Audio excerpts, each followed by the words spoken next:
Hello, everyone. Let us know if you can see and hear us. Gareth, Hello. how are you? We've got 42 people, 43 people, 44 people, 45 people going up every second. Oh, no, that's the second. It's the second timer. But we have 11 people so far, and that's magnificent. That's awesome. Hello, 11 people. What's going on? Welcome to our holiday hangout. We're calling this Put the Kettle On. Put the kettle on because I have my cup of tea. This is one of my favorite mugs, actually. This mug, it's got instructions on dunking. How long it's got? How long you can have for different biscuits? How long you need to? What's this one? So you got Jamie Dodger on there. So I've got a chocolate digestive tea. Oh, that's hot. Hold on. Oh, have you noticed how hot tea is? Hold on. So I've got chocolate digestives here, and according to this mug, chocolate digestives, it says, where are you? Crunch factor, 2 out of 5. Anti-dissolvability, 3 out of 5. Final dunk rating, 2.5 out of 5. They give you, let me just tell you, I love those statistics. I love that. Yeah, Dunkonomics, I think you call it. Hold on. That's awesome. Dunkonomics. Now, yeah, so are you a dunker? Oh, yeah, of course I am. Really? Yeah. Okay. Well, I veer between dunking and just eating the biscuit. So I'll have a few dunks and then I'll go, what does it actually taste like on its own? I'll have a few biscuits and I'll go, need to dunk again. So I go back dunking. It's good to have a lot of variety in your life, I think. So try both things, swing both ways, as they say. I'm not going to lie, and I'm sure you're not shocked, but I'm not a dunker. You're not a dunker. It interferes with the taste. You're a coffee drinker, aren't you, as well? So. But I don't like, the worst thing is when you get to the bottom of your tea and you get those little crumbles, the little leftover. Oh, yeah, that's true. Well, they're surprise little biscuits, aren't they? What's the digestive? I can see some. Everybody, hello in the chat. Hello to everybody joining us. There's 18 people now, and that's amazing. We wanted to get together because we haven't talked, and I haven't been online a lot just because life and holiday and all that. Yeah, right? Yeah. So we needed to communicate. We needed to catch up. Let's check. Well, that with me. I had to answer our own bloody questions. How can I do that? I reckon I got something wrong. I reckon one of them was probably wrong. One of them, I reckon. No, they were all right. They're all right. Okay.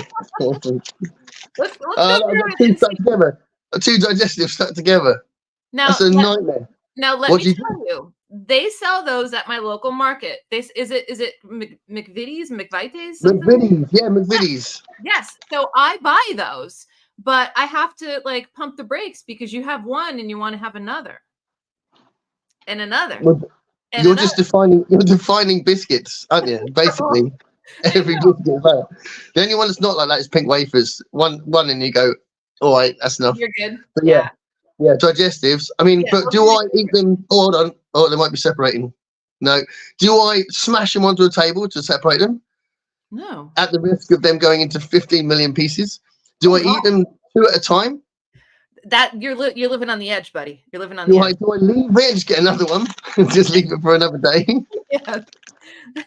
leave that matter for another day. This is what I'm saying. There you go. This is dark chocolate as well because it's my justification that I'm diabetic, so dark chocolate is better. And that's my jam. Do you know when Prince William got married? I was all into watching, and I guess the tradition is over there or whatever, they would have like, is it the groom's cake? The groom would have a cake, and he had a chocolate ganache cake that was made with biscuits. I replicated it, and that sucker was amazing. It was so bad for you, but it was so good. Just think of a chocolate digestive bake, like just like a cake, like a pie almost. It was just rich and chocolatey and good. That's awesome. I tell you what, talking about cake and cookies, biscuits, that kind of mix. Yeah. 2 years ago, I had my 50th birthday. Mm-hmm. and it was an amazing day at work. So you don't necessarily want to go to work on your birthday. So glad I did on that day because I was spoiled rotten. So there was like a massive sheet that was put outside on the gate of the college saying happy birthday to Gareth. And then one class in particular went mad and they bought all this stuff and it was just really nice. It came in going woo with balloons and stuff, which is really nice. That's awesome. But my boss, she organised this massive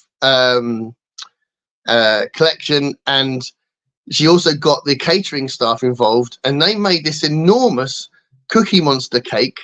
Right, so everyone knows I'm a big Muppet fan. Yeah. Right, so it was a Cookie Monster, and it was massive, and it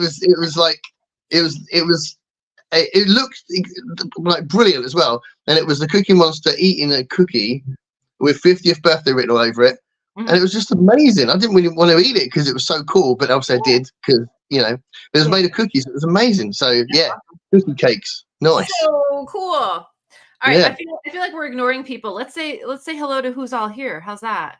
Chatty said, "Ooh, I might make this." Hey, how can you be in two places? What? Wait, what? How can I don't understand. Whoa. That. My God, maybe you're planning this life. It's a time warp continuum. I don't know, something. Alan said, "I'm out doing errands, but I'll pop in." Zap is here. He says hello. Thomas said, "Hello from the wild Atlantic way. Sure is tonight, Ireland." Leslie is here saying hello. Books with Nola is here. Leslie, I can see and hear you. Thank you, everybody. Awesome. Jenny Parks is here. William is here. Everyone can see us. Beth Hendy is here. Hey, Rage Biscuit. Brian says Rage Biscuit is into his house.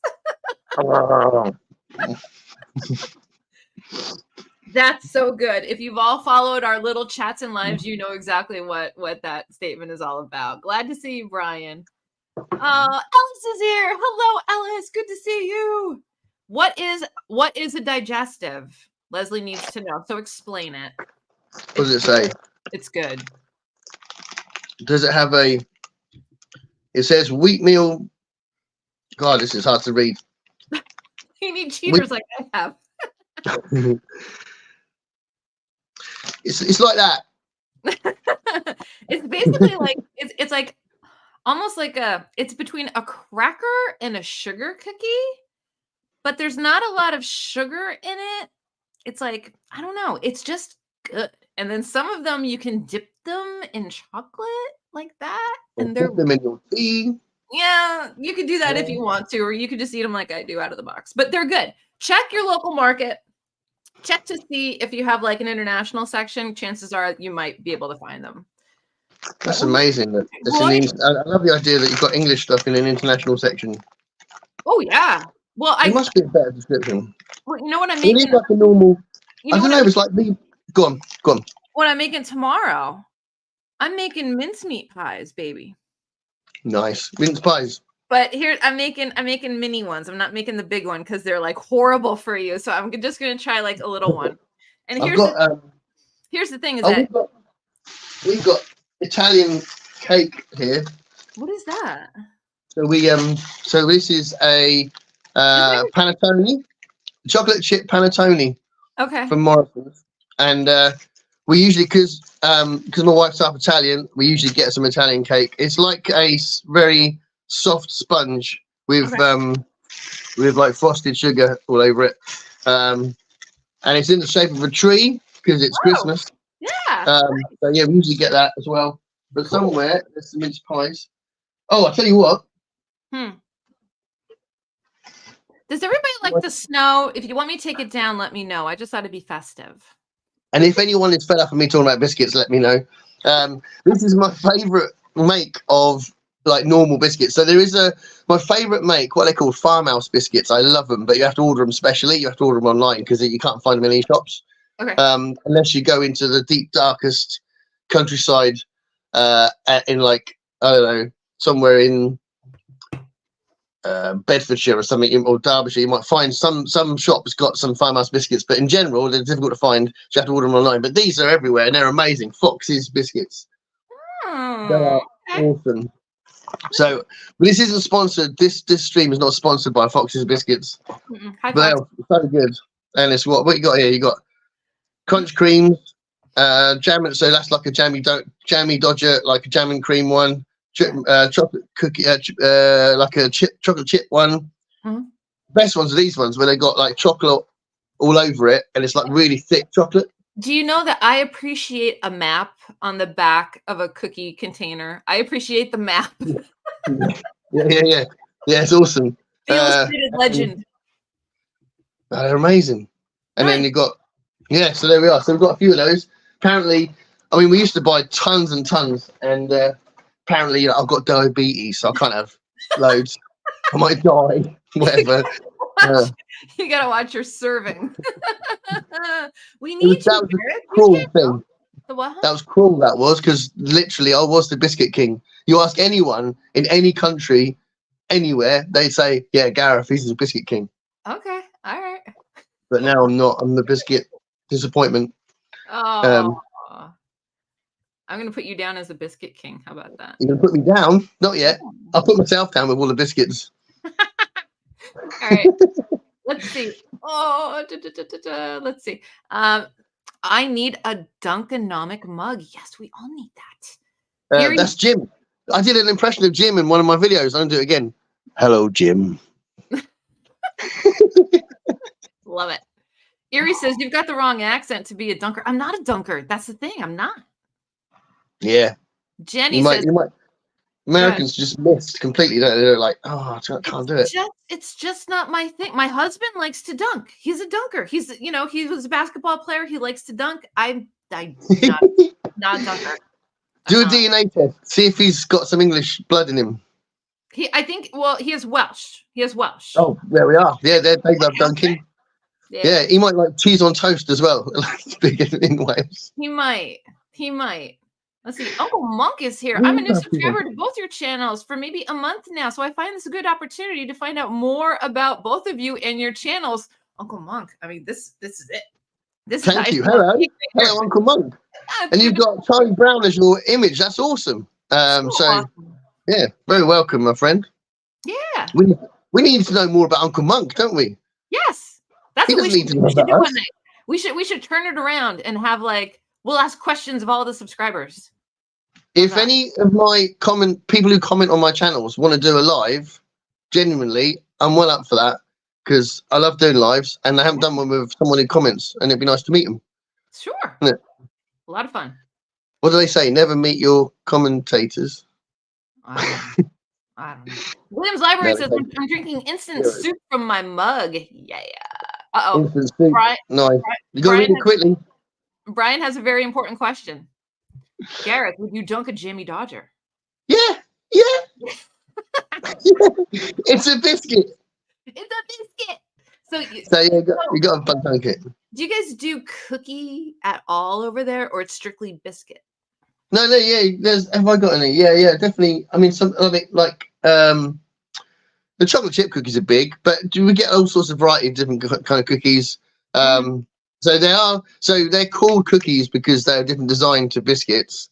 So they're usually thicker and slightly bigger, and they might have massive bits of white sugar in. White chocolate in it, and those kind of things, or nuts in it, or So yeah, there are all sorts of different variety of cookies. We do have cookies. Okay, so is a Jamie Dodger a biscuit or a cookie? Biscuit.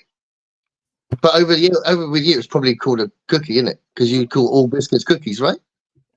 Yeah, it's a cookie. Yeah. So for us, a cookie is a very particular kind of biscuit. Right. I got. It might be because it's influenced by America, maybe. I don't know. I don't know. We got to keep it influencing y'all over there. Yeah. We always influence each other. Yeah. I remember when everything's bigger in America, isn't it? I remember when we went over there and my son ordered the extra large drink. It took 5 people to get out of the shop. For sure. You're still drinking it 4 weeks later. Oh my God. I'm still catching up on dunking comments. Okay. So Jenny says double up. It's Christmas. Beth Hendy says not a dunker either. Sugar cookies and tea go together without the dunk. Don't like the crumbs in my tea. Beth, high five. High five. I am with you. I agree with that 1000%. Yes. No crumbs in my tea. What? Are you busting into that box? Oh, you're doing surgery. You know what I can't get over here? That didn't go very well. I can't get hobnobs over here. No. You can't get hobnobs. No. You can't get them on Amazon, but the horror stories of people getting them and they're all crumbled in the package, and if you get them during the summer, the chocolate's melted and everything. Like it's just not good. But yeah, you have to move. Don't live in America anymore if you can't get hobnobs. Okay. I've never even had one. So I've had a Jaffa cake. That I'm not. No. You like it? No. But hobnobs I think hobnobs are one of the best biscuits. They're amazing. That's what I've heard. Well, first I've heard Jimmy Dodger, of course, but then people were talking about hobnob, and I'm like, I gotta find this hobnob thing. Yeah. Can't get them. Did I? And then when we met up, I gave you some sort of bar of chocolate, didn't I? What was it? Oh, it was a Cadbury fruit and nut, and it was amazing. Fruit and nut Yorkie. Was it a fruit and nut Yorkie? Yes, it was a Yorkie. That's it. Yeah, it was so good. Yeah, they were awesome. So I should have bought you some custard creams. What an idiot! I'll tell you. I feel like I've let you down. I went into that Yorkie when I was in Paris, and I'm like, I want to go back to England. This is so good. Chris Monk says, I'm a big coffee drinker guy and I love donuts, but I'm not a dunker. I'm with you on the coffee. I also appreciate a good donut, and thank you for not dunking, Uncle Monk. Thank you. I wouldn't dunk a donut though. I wouldn't dunk a donut. Do you know there used to be a place around, in America called Dunkin' Donuts? I know. That's what they're known for. Yeah. But you guys put peanut butter and everything as well, don't you? Don't you put peanut butter on like your gravy dinners and everything, don't you? What? What are these lies people are spreading? Untruths. All right. Jess Book Girl says, hey, everybody. Hi, Jess. The Garage Poets open mic. Hi, everyone. I had a great cake made from funny bones at my wedding. I didn't get a chance to dunk with it, though. I don't know what funny bones are. Is that a cookie? Is that funny bones? Or is that just an American thing that I don't know about? What are funny bones? No, I don't know what that is actually. Funny bones. Funny bones. Is that like a Twinkie type thing? Let us know, Garage Poets. I'd be interested. Yeah, let's know what that is. I don't know what that is. See, Gola knows. Gola, hi guys. It's been a while. How y'all been? Gola, let's sit. We're sitting down and we're all catching up. Catching up with the holiday havoc, the holiday feels, all of it. Oh, Leslie says, thanks, MJ. We betcha. Zap loves digestives. Books with Nola World Market sells Panettone here in the U.S. You can also get Panettone at like TJ Maxx and Marshalls. Like, it's crazy for the holidays. They have all these like imported treats that you can get. The snow is festive. Thank you. Almighty Om, how are you? Jenny Parks, Mr. Kipling makes the best mince pies. We used to do a thing, can't do it anymore, but we used to do a thing where we buy different kinds of mince pies and do a little rating or decision about what ones were the best ones, get from different supermarkets. We did that like every year, but not allowed to anymore because we can't buy that many mince pies. So we get probably, I don't know, I think I'll probably buy about 3 or 4 packets now through the whole Christmas period. We used to have about 15. Okay. So here's my history with mince pies, right? Is as a kid, my dad's side of the family celebrated the English side, right? So we would have plum pudding after, the Christmas Eve meal.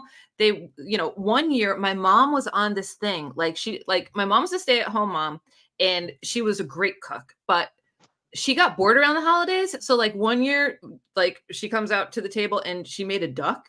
And another year she made a goose, and I'm like, am I in a Charles Dickens book or something? Like, we're having Christmas goose? Like, what's going on? Because usually we would have turkey. We'd have turkey like all the high holidays, So mince pie or mince meat pie that they would call it. My aunt would always make it. And I'm like, I don't know what that is, but I'm not going anywhere near it because I just had all of these things going in my head about what is in this. I just thought it was like fruitcake in a pie, right? So I avoided it. So now that I'm like half a century old, I want to try it. I want to try it. So Roy from Roy Reads Anything gave me a recipe from this lady, I guess, over at the BBC. And she made the tarts, right? But I'm going to make little itty bitty bite-sized ones just to try it. Do you think I should vlog it? Yeah, vlog it. That'd be awesome. Yeah. And then you can the final moment of the vlog is you going, oh, what is this? You know, because some people love them and some people don't love them. I love them. I think they're awesome, but it's not for everyone. I did that with the Marmite. Yeah, Marmite. Yep.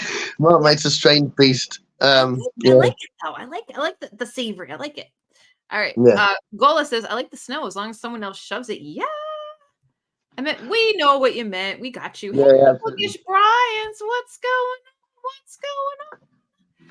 William says, where I live, we make homemade butter cookies in December. I'm down with that.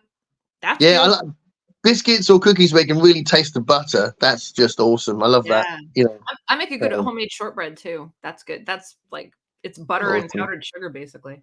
Make sure you make some when I come down. Yeah. We made Christmas cookies at work Sunday. They're just about gone. I ate most of them. See, now I've been really good because I've been so busy. Usually I'd have cookies going all month long. I only had like one batch and they were kind of healthy, you know? So I think tomorrow and Saturday, I'm going to make them and then just like give them to people. Because if they're hanging around the house, you know, I'm going to eat them, right? Yeah. And I can't ship them over to you because they'll be stale by that time, right? Yeah, I need to send you some hobnobs. I wonder if I can do that, or whether there's like an American, like a service where you can get them from somewhere in America, so it's not like they haven't got to make a. Just don't do it. Just don't do it during the summer and check the reviews to make sure they don't come all crumbled because that would not be a good first hobnob experience. Well, hobnobs are very easy to crumble. They're almost crumbled just by touching them. Really? Okay. It's part of the magic. Ooh, well, I'm all about the magic, book songs and other magic. Michael Romeo. Hey, Michael Romeo, it's awesome to see you. Hey, Mike. Jenny says, as a Scot, there is very little I won't dunk, including a rowie. Rowie? What is that? I don't know what that is. It's a Scottish thing. I don't know actually, but I've heard of it. Jenny has to explain what it is, but that's awesome. Yeah. Yeah. Brian is down with some physics. I don't dunk because it cools off the tea or coffee. Scientific reason. Very smart. That's the teacher in you, Brian. Make another one. Make another cuppa. Yeah. Isn't it? Yeah. Michael says Publix supermarket sells hobnobs. No, they don't. But I don't have any Publix near me. I'm up north. We don't have that. Damn it. Jenny says, just say the word MJ and we'll send you care package. I'm saying the word. I'm saying the word. Send me all your goodies. I want to try them all. Thomas McCarthy, fig rolls country here. I do enjoy fig. I love a good fig. I don't mind a fig roll. I have dunked fig rolls as well, actually. Yeah. Poppy seed roll is big in my area. Christmas Eve, Christmas Day, you got a poppy seed roll and nut roll. You got to have that or go home.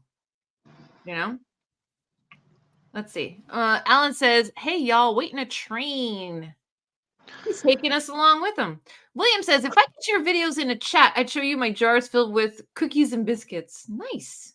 Do a little short video, William, on it. That'd be awesome.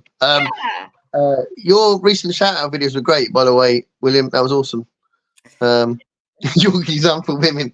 The Yorkie company did a series of adverts, and I don't know what the thing was about, but it was the message was Yorkies are for men, and it was like, if you're a man, you should eat a Yorkie. Very weird, but yeah. Wow. And then there's a sort of subtext. It's not for women. Very strange, but yeah. That Yorkie bar was really good. That was like melt in your mouth, like fantastic, really good. Cadbury chocolate. Erie says there's a box of wine gums in the international section of a local store that expired in 2015. I believe it.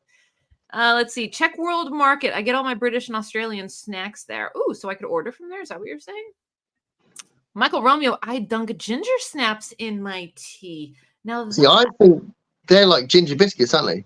Yes, they're like ginger nuts. Sorry, ginger nuts. They're like Nilla wafers. Oh no, ginger nuts are thicker than wafers, so they're not like ginger. Ginger snaps are really thin, right? It's not super thin. It is a cookie, but they call them wafers here, like Nilla wafers. That's actually what it's called, not like Nilla cookies. And okay, there's quite a common biscuit over here called ginger nuts, and they're as thick as a digestive, but they're obviously ginger flavored. Yeah, kind of the same thing, and probably like the size of a, I don't know what you want to call it, like the top of a soda can or something like that. Yeah. Yeah. It's a nice dry cookie, but that definitely I might try dunking. Might. Let's see. MJ, after the holidays, are you doing support small booktube Saturday? Yes, after the holidays for sure. We're back. We're getting back on track with that. Go peanut butter. Peanut butter is awesome. Zap says, MJ, my grandmother used to say there were two kinds of shoe fly pie, regular and Dunkin'. The Dunkin' kind were dry pie. Let's see. Funny Bones are chocolate-filled peanut butter, like Twinkies. Yes. Okay. So it took me a while, but I got it. Yes. So you had a Grimm's cake out of that. That's awesome. I go to Dunkin' Donuts a lot, but I don't know anyone who dunks their donuts. See? I love donuts. I really like donuts. It's something I miss actually because I don't have them very often anymore, and I do miss donuts a lot. And when I have them, I'm like, yeah, I really like them. Did you have donuts over here when you came over here? I didn't have British donuts, no. No, because I think they are slightly different. Although I think you guys have got what's the big donut company? I think one of the big companies over here is the same. Is from America, so I think some of our donuts are the same. But our supermarket donuts are very like specific to the supermarket. We get like an Asda donut or a Morrison's donut or a Tesco's donut. They do taste different. So I suppose that's different from the ring donut companies you get, like cream. What's they called? Donuts and cream? Is it? I can't remember. I don't know. Can't remember what they're called. But yeah, there's a local place that makes like donuts in the grocery store, and they take a croissant style flaky pastry, and they take a glazed donut and they smash them together. So it's like a glazed flaky. They call it a cronut. Glazed flaky donut, but it has like a croissant style to it. My God, a French donut.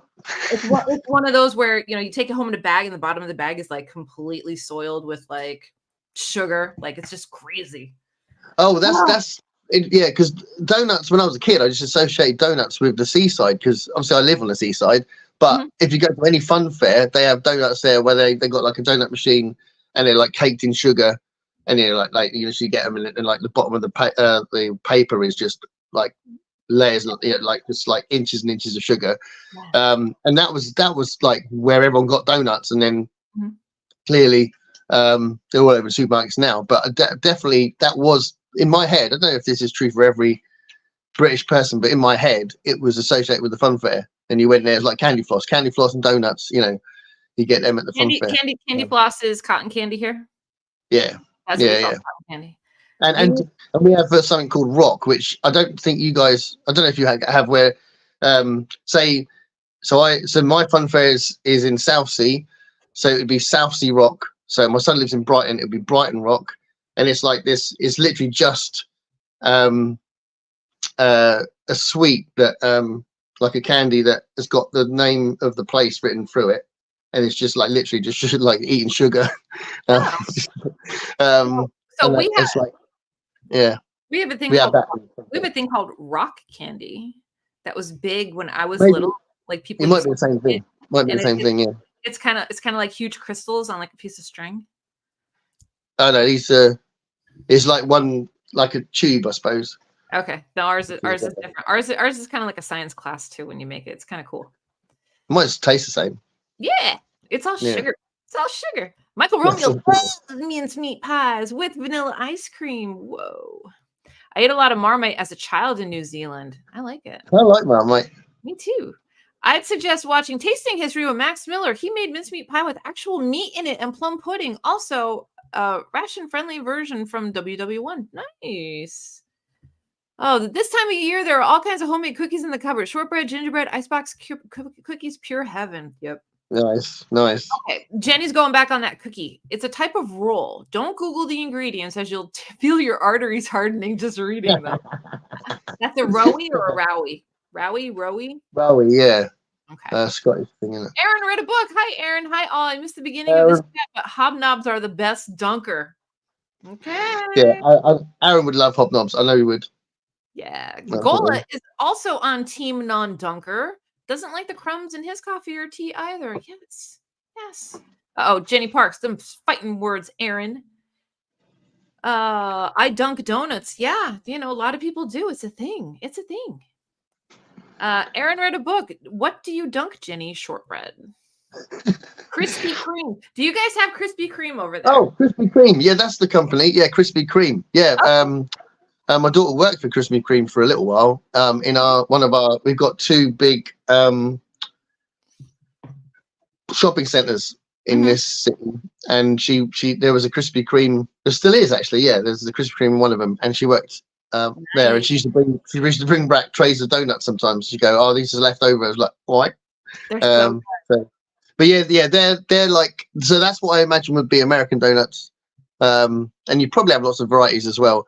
And our donuts, they've like our jam donuts and custard donuts or whatever the filling is. It's like, so they don't always get ring donuts. They're like just like one thing with the filling in the middle. Yep. Yeah, you get that as well. Yeah, we have the same things going on. So we have the filled donuts, and then we have the ring donuts. Yeah, and Krispy Kreme, believe it or not, is on the healthier side of the donut. Well, because there's a hole in the middle, isn't it? So yeah, that's healthy. And also how they make them, it's actually not that bad. Back in the States a couple of years ago, they actually came out with a burger that was between a Krispy Kreme donut. Did you know that? Did you needed that intel? Oh, I tried. We've just had a Wendy's open up in our main precinct, our main shopping precinct. That was for a minute. I tried it and I really liked it. I was impressed. I thought this is much better than McDonald's. Yeah, their fries are really good. I'm a pro. I prefer Burger King, but yeah. Yeah. I was impressed. We're just infiltrating your country. Buckle up. Well, yeah, I think that's already happened. Don't worry. Jess said, "Has anyone read Madame Laurie by Victoria Costner, Love, and Lorelei Shannon?" No, but it sounds really good. That sounds like a New Orleans book there, Jess. Hey, Em, how are you? Let's see. Everything but chocolate digestives are my top, along with Biscoff biscuits. Yes, Biscoff is here in the States. We do. Yeah. And go ahead. My wife made a massive Biscoff chocolate cake, and she brought it into. Well, she did it for her work. She works in a school in the kitchen. So she did it for the kids, and she had some left over. She drove it round to the college, and it said, "I don't know what you want to do with this." And it was this massive cake, and I was like, "All right, thanks." And then I just sort of wandered around the college, the members of staff that were kind of friends, and like the receptionist who obviously has to work all day, doesn't necessarily get a lot of love. I was like, "Do you want a bit of cake?" And she was like, "Oh yeah." And they were looking at it, "Oh my god!" And like, "Is that Biscoff?" Yeah, it's Biscoff, and they were loving it. So yeah, but she's really good at making cakes. She's probably not watching this, but she's really good at making cakes. I'm gonna tell you a quick Biscoff story with a little musical. Ready? Are you ready? Okay, cool. Okay, so the husband and I won a trip to Vegas. Like, it was a radio contest. Like, never thought I would ever win. It was a new radio channel. I won a 3-day trip out to Vegas to go see the band Bastille, right? So nice. We're all excited. We're going out. But the thing that was awful was that you had to fly out on Good Friday, and you were gone for Easter. So you didn't get to celebrate Easter with family or anything. And I said, "It's free. We're going. We'll celebrate Easter another time." Like, whatever. So we're on the plane, and who do I see board? Now, my 50-year-old brain is going to suffer. The lead singer of the Babies, John Waite. John Waite? Is it John Waite? Mm. Okay. John Waite played locally, and he sits in front of me on the plane. Okay. His hair is amazing. Like, his hair is everything you always thought it would be. Thick, that maroon color, just really cool. So he's sitting separate from the band, and there's not a lot of chit chat going on. So you think there's like, I don't know, power struggle or something, but there's not a lot of camaraderie with the band. So he asked the waitress for Biscoffs. Comes over, gets them, snacking, whatever.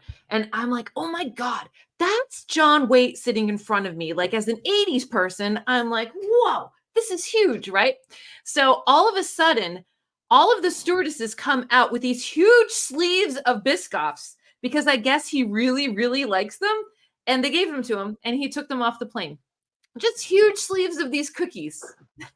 I love that. So you learn that John Waite loves Biscoff. That's awesome. He loves them. Yeah. And he and his bands weren't that friendly that morning. Maybe they were hungover. I don't know. But no, not a lot of chit chat going on a 7:00 flight, That's my Biscoff story. I love it. Right. Let's see. Jenny Parks didn't mean, but LOL. Aaron read a book. To be fair, I eat all biscuits within minutes anyways. Peter the Book Lover. I would like to dunk my beef sandwich in broth. It's called a French dip. I think it's great. I think it's great too. Dave Brzezinski. This chat is not diabetic friendly. Have mercy. That's the thing. I'm living dangerously, Dave, because I have got it. It's type 2, which is not quite as dangerous, but I have got it. And I'm thinking that over Christmas I might have to have more of this, so that I can have more biscuits. This reduces your blood sugar level. Oh, I don't think it's supposed to work like that. No. But yeah, I need to see a doctor actually. Yeah. Oh well. Let's see. Man, we got a lot of comments. There's 28 people hanging out with us right now. Okay, I don't know how far you are from New Jersey, MJ. There's a British store in Haddonfield that is full of food and sweets from Britain. I'm like 2.5, 3 hours away from Jersey. So, yeah. But maybe I could order online. That'd be fun. Gola. I still remember the old Dunkin' Donuts song from the show Zoom. I love Zoom.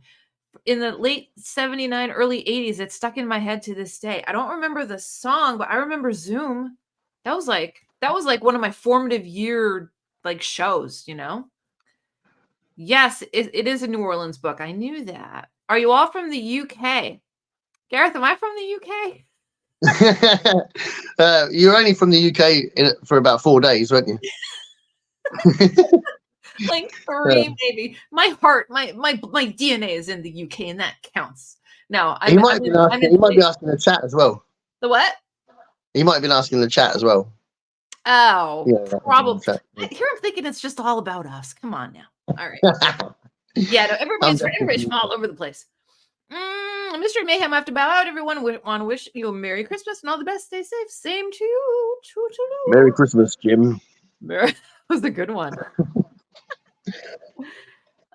Jess, now I have that song Missing You in my head. That's all I sang. And when I got off the plane, he was in front of me and he was waiting for whoever. And I'm like, do I walk up to him and say, I really love your music, or just walk away?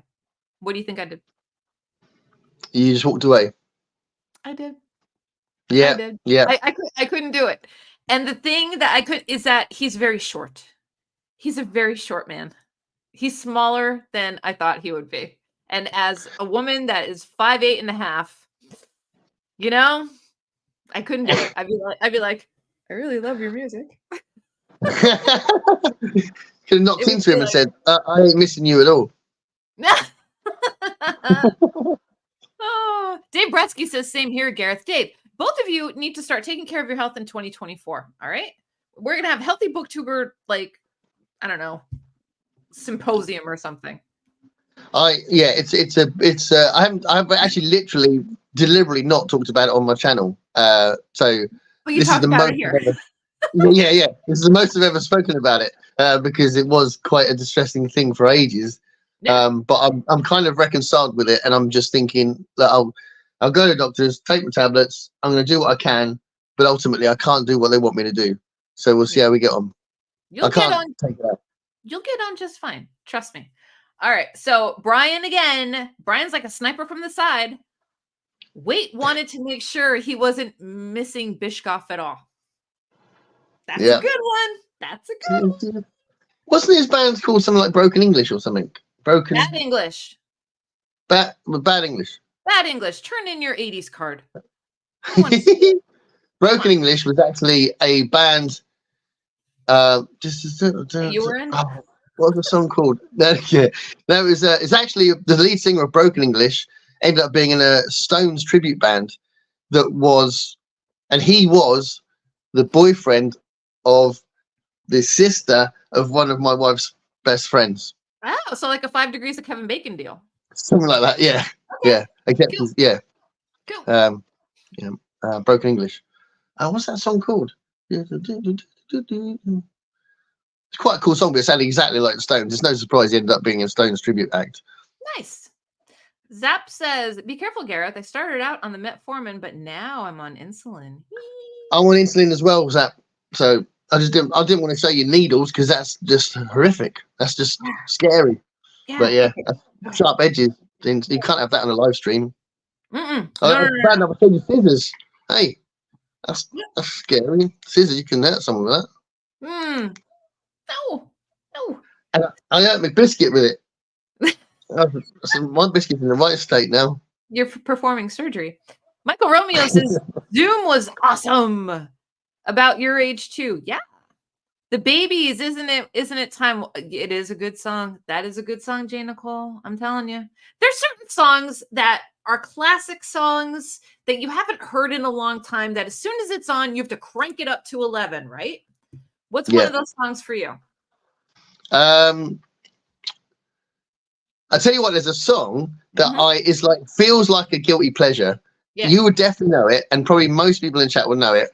And I do, and partly there's sort of like cheesy 80s rock is part of my childhood. It's something that like I really love it, right? And my wife always rolls her eyes out. She goes, "Why do you listen to this stuff?" You know, so that's probably partly why I think it's a guilty pleasure. Right? Back up, cheesy 80s rock. Define. Give me an example. Well, if I tell you the song I'm going to talk about, you'll know exactly what I mean, right? So, but it's a lovely moment where with one of my close friends who was the bass player in our band for 10 years. And we had this amazing moment in the car on the way to a gig. And I said, we were just playing stuff. He was playing he was playing Van Halen and stuff like that. And I said, Dylan, I'm going to tell you a song that I really love. And I'm just going to tell you this because I think we've got the same taste, but you're probably going to think I'm an absolute lunatic. But I'm going to tell you anyway.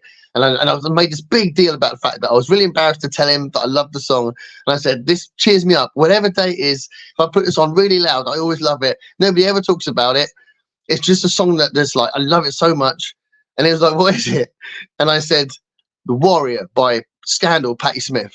That's a good one. That's good. It's an amazing song. And he went, oh my God, I love that song. And then we played it incredibly loud. We were like literally entertaining the entire population of Portsmouth with it, driving around going, I am the warrior. But yeah, it's definitely cheesy. But I love that stuff. I mean, the video is good. The video is really good. Do you remember the video? Yeah. I watch it a lot. With the makeup and everything? I watch it probably every week. It's so good. Now, I would put cheesy 80s with like Bonnie Tyler. Bonnie Tyler, Total Heart is cheesy. Turn around. Yeah, totally. We're gonna have a sing along one of these times, you and I. The Jim Steinman's quite special, isn't he? Some of his they're so melodramatic. His songs, it's just hilarious. It's like a romance novel. Every now and then I get a little bit lonely, and it's just like, just get to the point. That's brilliant. Hilarious.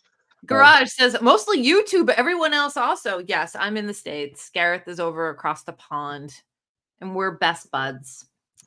Dave says, I once stood next to Robert Plant at the bar. Oh God. That was the year I went to Cropperty, Dave. We were literally on the same festival field, and we didn't know. So that's 5 degrees of Dave Brzezinski. Yes, 5 degrees of Dave Brzezinski. Because the 1 year I went to Cropperty, and since then I've tried to get to play at Cropperty because I've played with Dave Pegg a few times. He's guested on stage with me and stuff, and he's like, we've supported him a few times. And I sent him a message. This is like for any Fairball Convention fans and who know about, and the Jethro Tull fans as well, because Dave Pegg was in Jethro Tull, and it was really cool that I was supporting him and we're chatting to him and stuff. And I sent him an email saying, because I knew that Fairport Convention had played at Cambridge Folk Festival, because I really want to play at Cambridge Folk Festival. It's one of the big festivals in this country. And I sent them an email saying, "Hi, Dave. I'm sure you remember Bemis. We supported you a few months ago, blah, blah, blah, blah, blah. Yeah. I'd love to get a chance to play Cambridge Folk Festival. You can let me know how to do it. That'd be awesome." And he sent a message back saying, "I'm sorry, Gareth, but I'm the worst person to tell you because I don't massively get on with the people at Cambridge Folk Festival." Oh, okay. That was a waste then, wasn't it? But yeah, he's a lovely guy. Yeah, anyway, so Cooperative Festival is a really good festival run by Fairport Convention. And the one year I went as a punter, Robert Plant turned up as a surprise, and they did, I'm pretty sure they did Stairway to Heaven, I think. Or did they do Black Dog? They did one of them, I think. Or did they do Rock and Roll? But anyway, it was awesome. And nice surprise. And that's the only time I've seen Robert Plant live, actually. But yeah. I've seen him with his Manic Nirvana tour. His Manic Nirvana tour, not Now and Zen. It was the next one, Manic Nirvana. I went to go see him in Philly.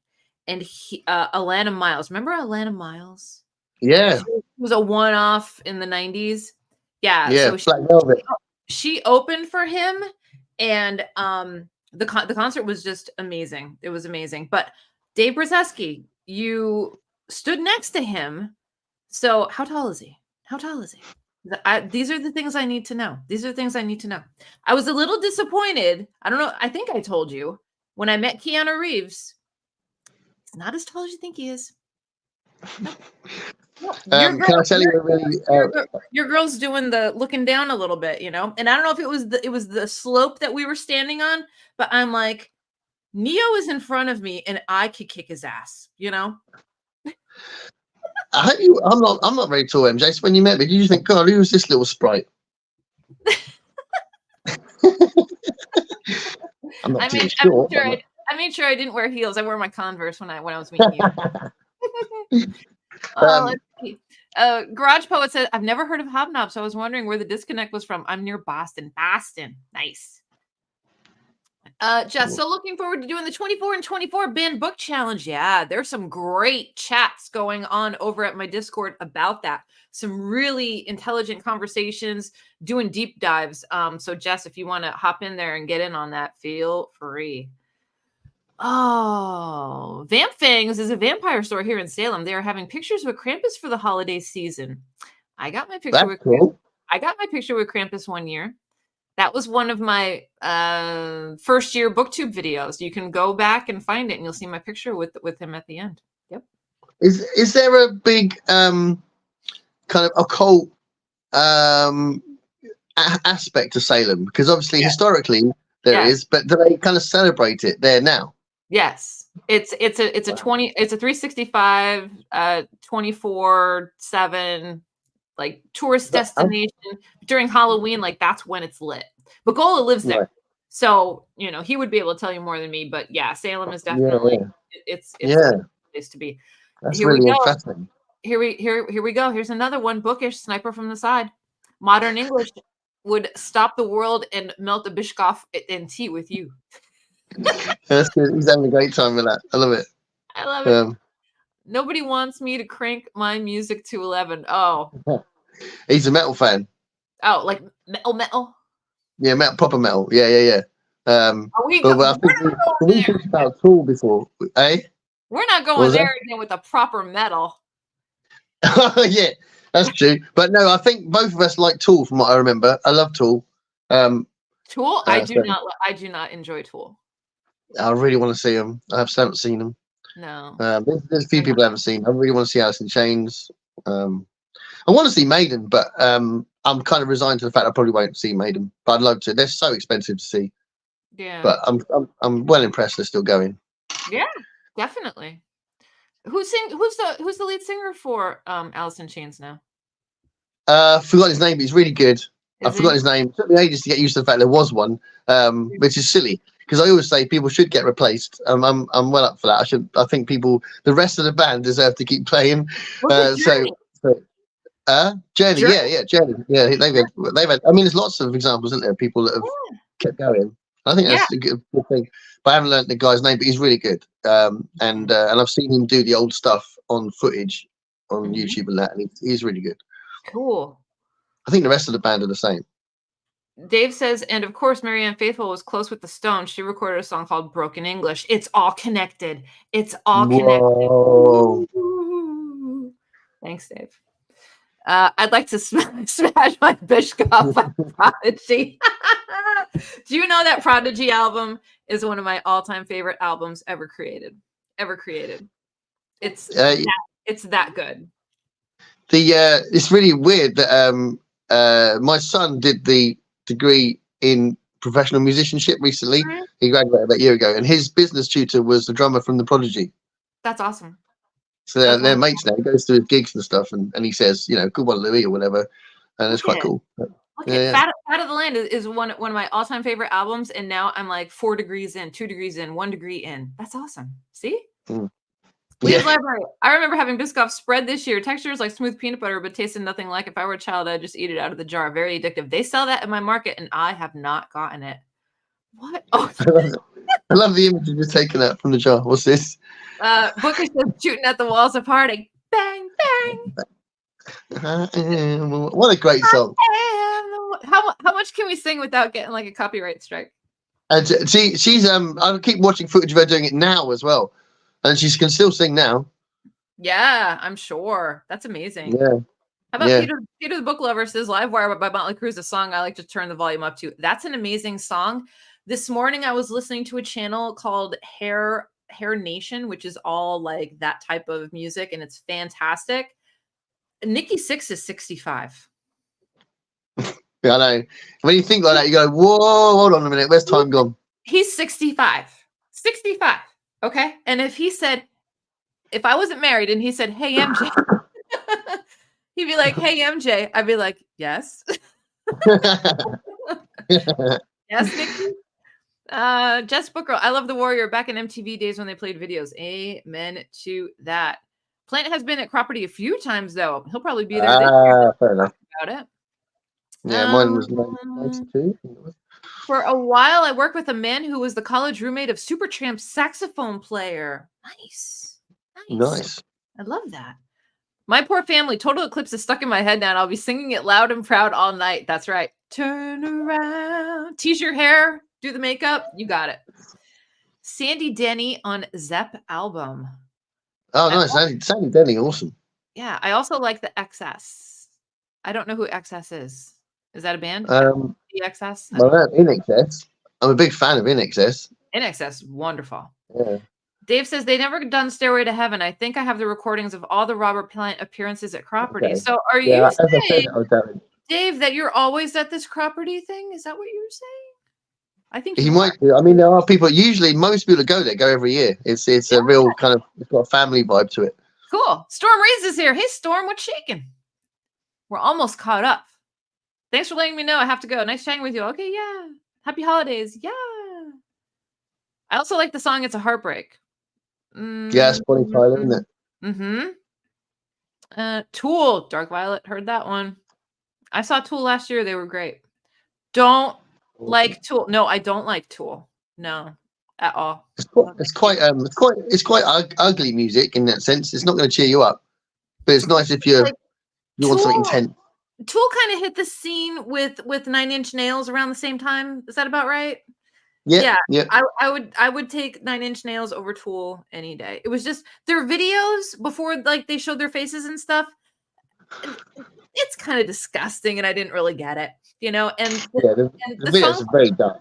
And the songs always, made me think of like angst. I don't want to listen to angst. No thanks. Best light show I've ever seen. I've never met Chris I have that. I never saw Chris Cornell live. Yeah, he was on my list too. Yeah, I'd love to see Chris Cornell live. Yeah. His song Sunflower, when I hear it on Hair Nation, they'll play it once in a while. It's so effing beautiful. Like, it's just so good. He was very special, I think. Yeah. A friend bought a vintage juice box at an auction. Every selection was I've Never Been to Me.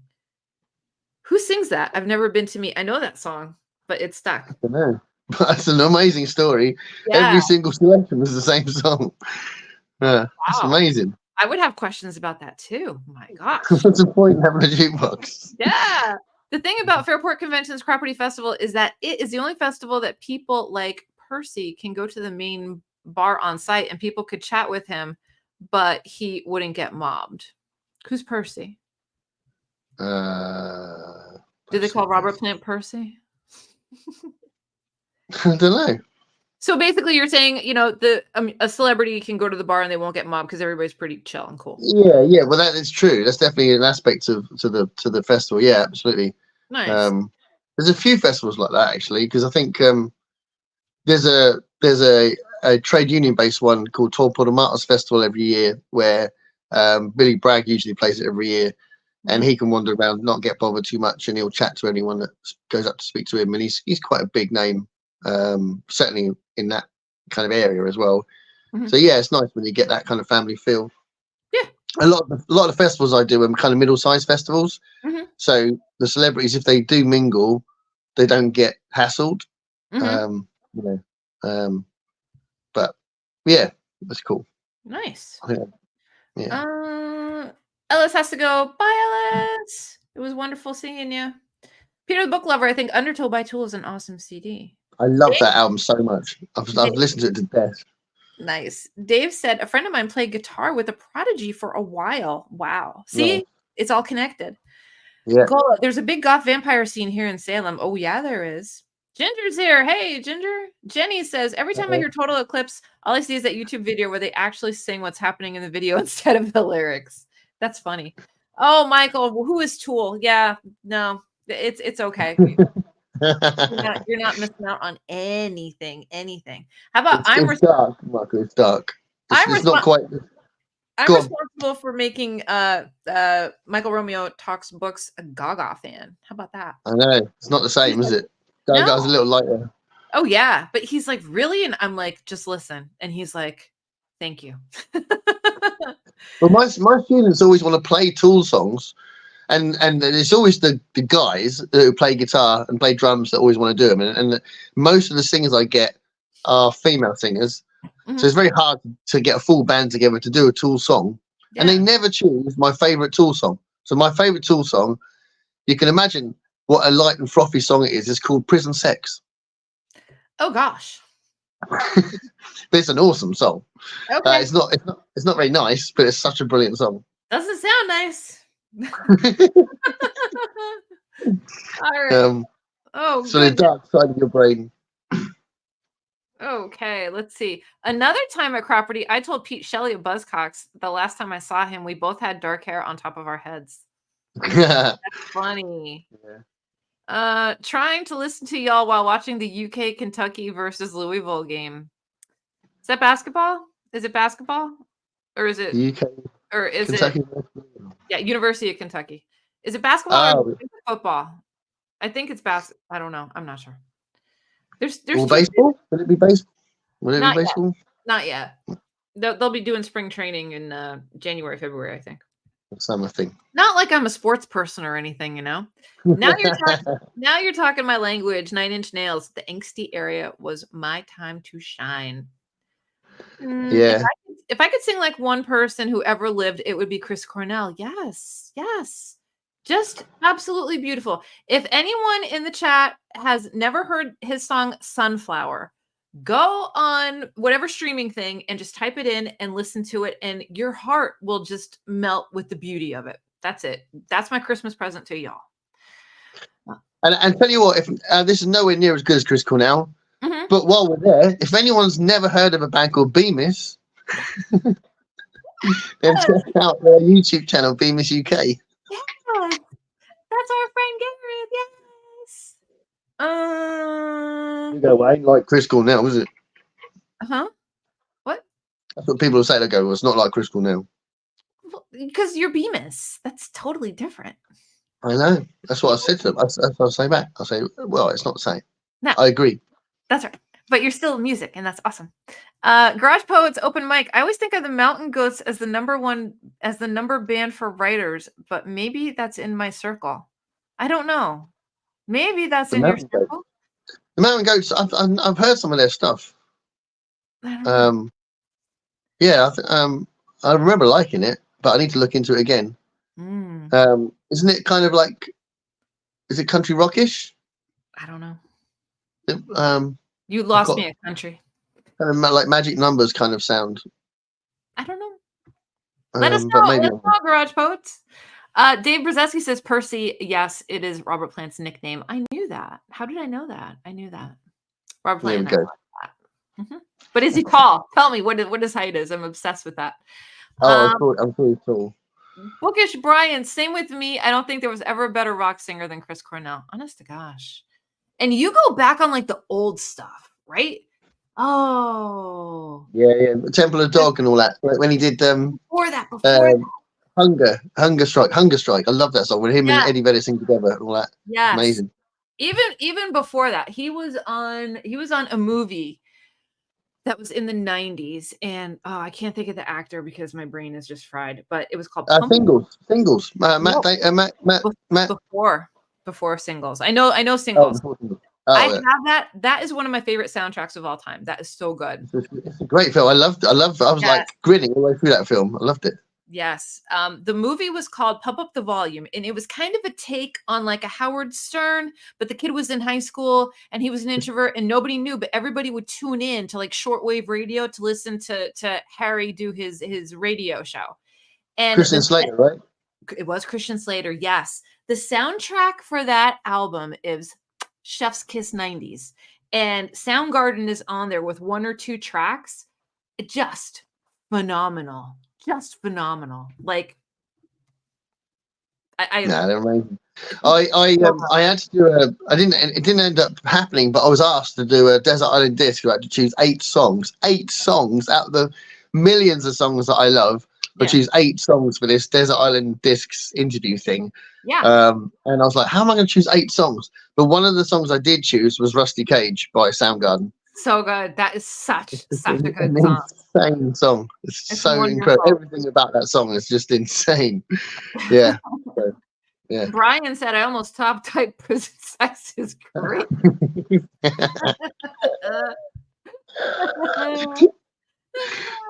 Dark past bookish.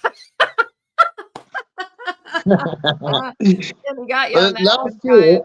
year, my students wanted to do a song. Well, they did do a song by 1975 called Sex. And it became a bit of a running joke because we'd be looking at the songs they need to rehearse and run through and show back. And it'd be like, okay, can you guys do Sex? And it was just like a constant and they'd be like, oh, do you have to make that joke every time? It's like, look, I'm just asking you to run through the song. Come on, guys, get out there and do Sex.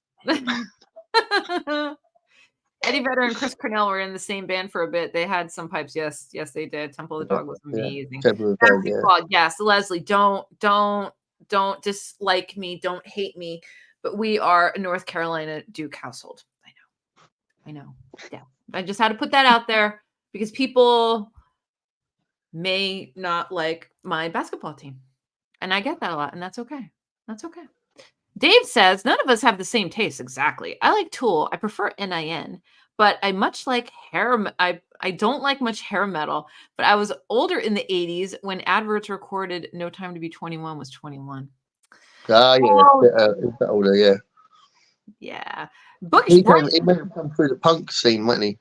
The what? Yeah. Mm-hmm. Yeah. I just saw a really awesome comment. Which one? That one? Yeah. That one. Bemis. Do you have Bemis merch?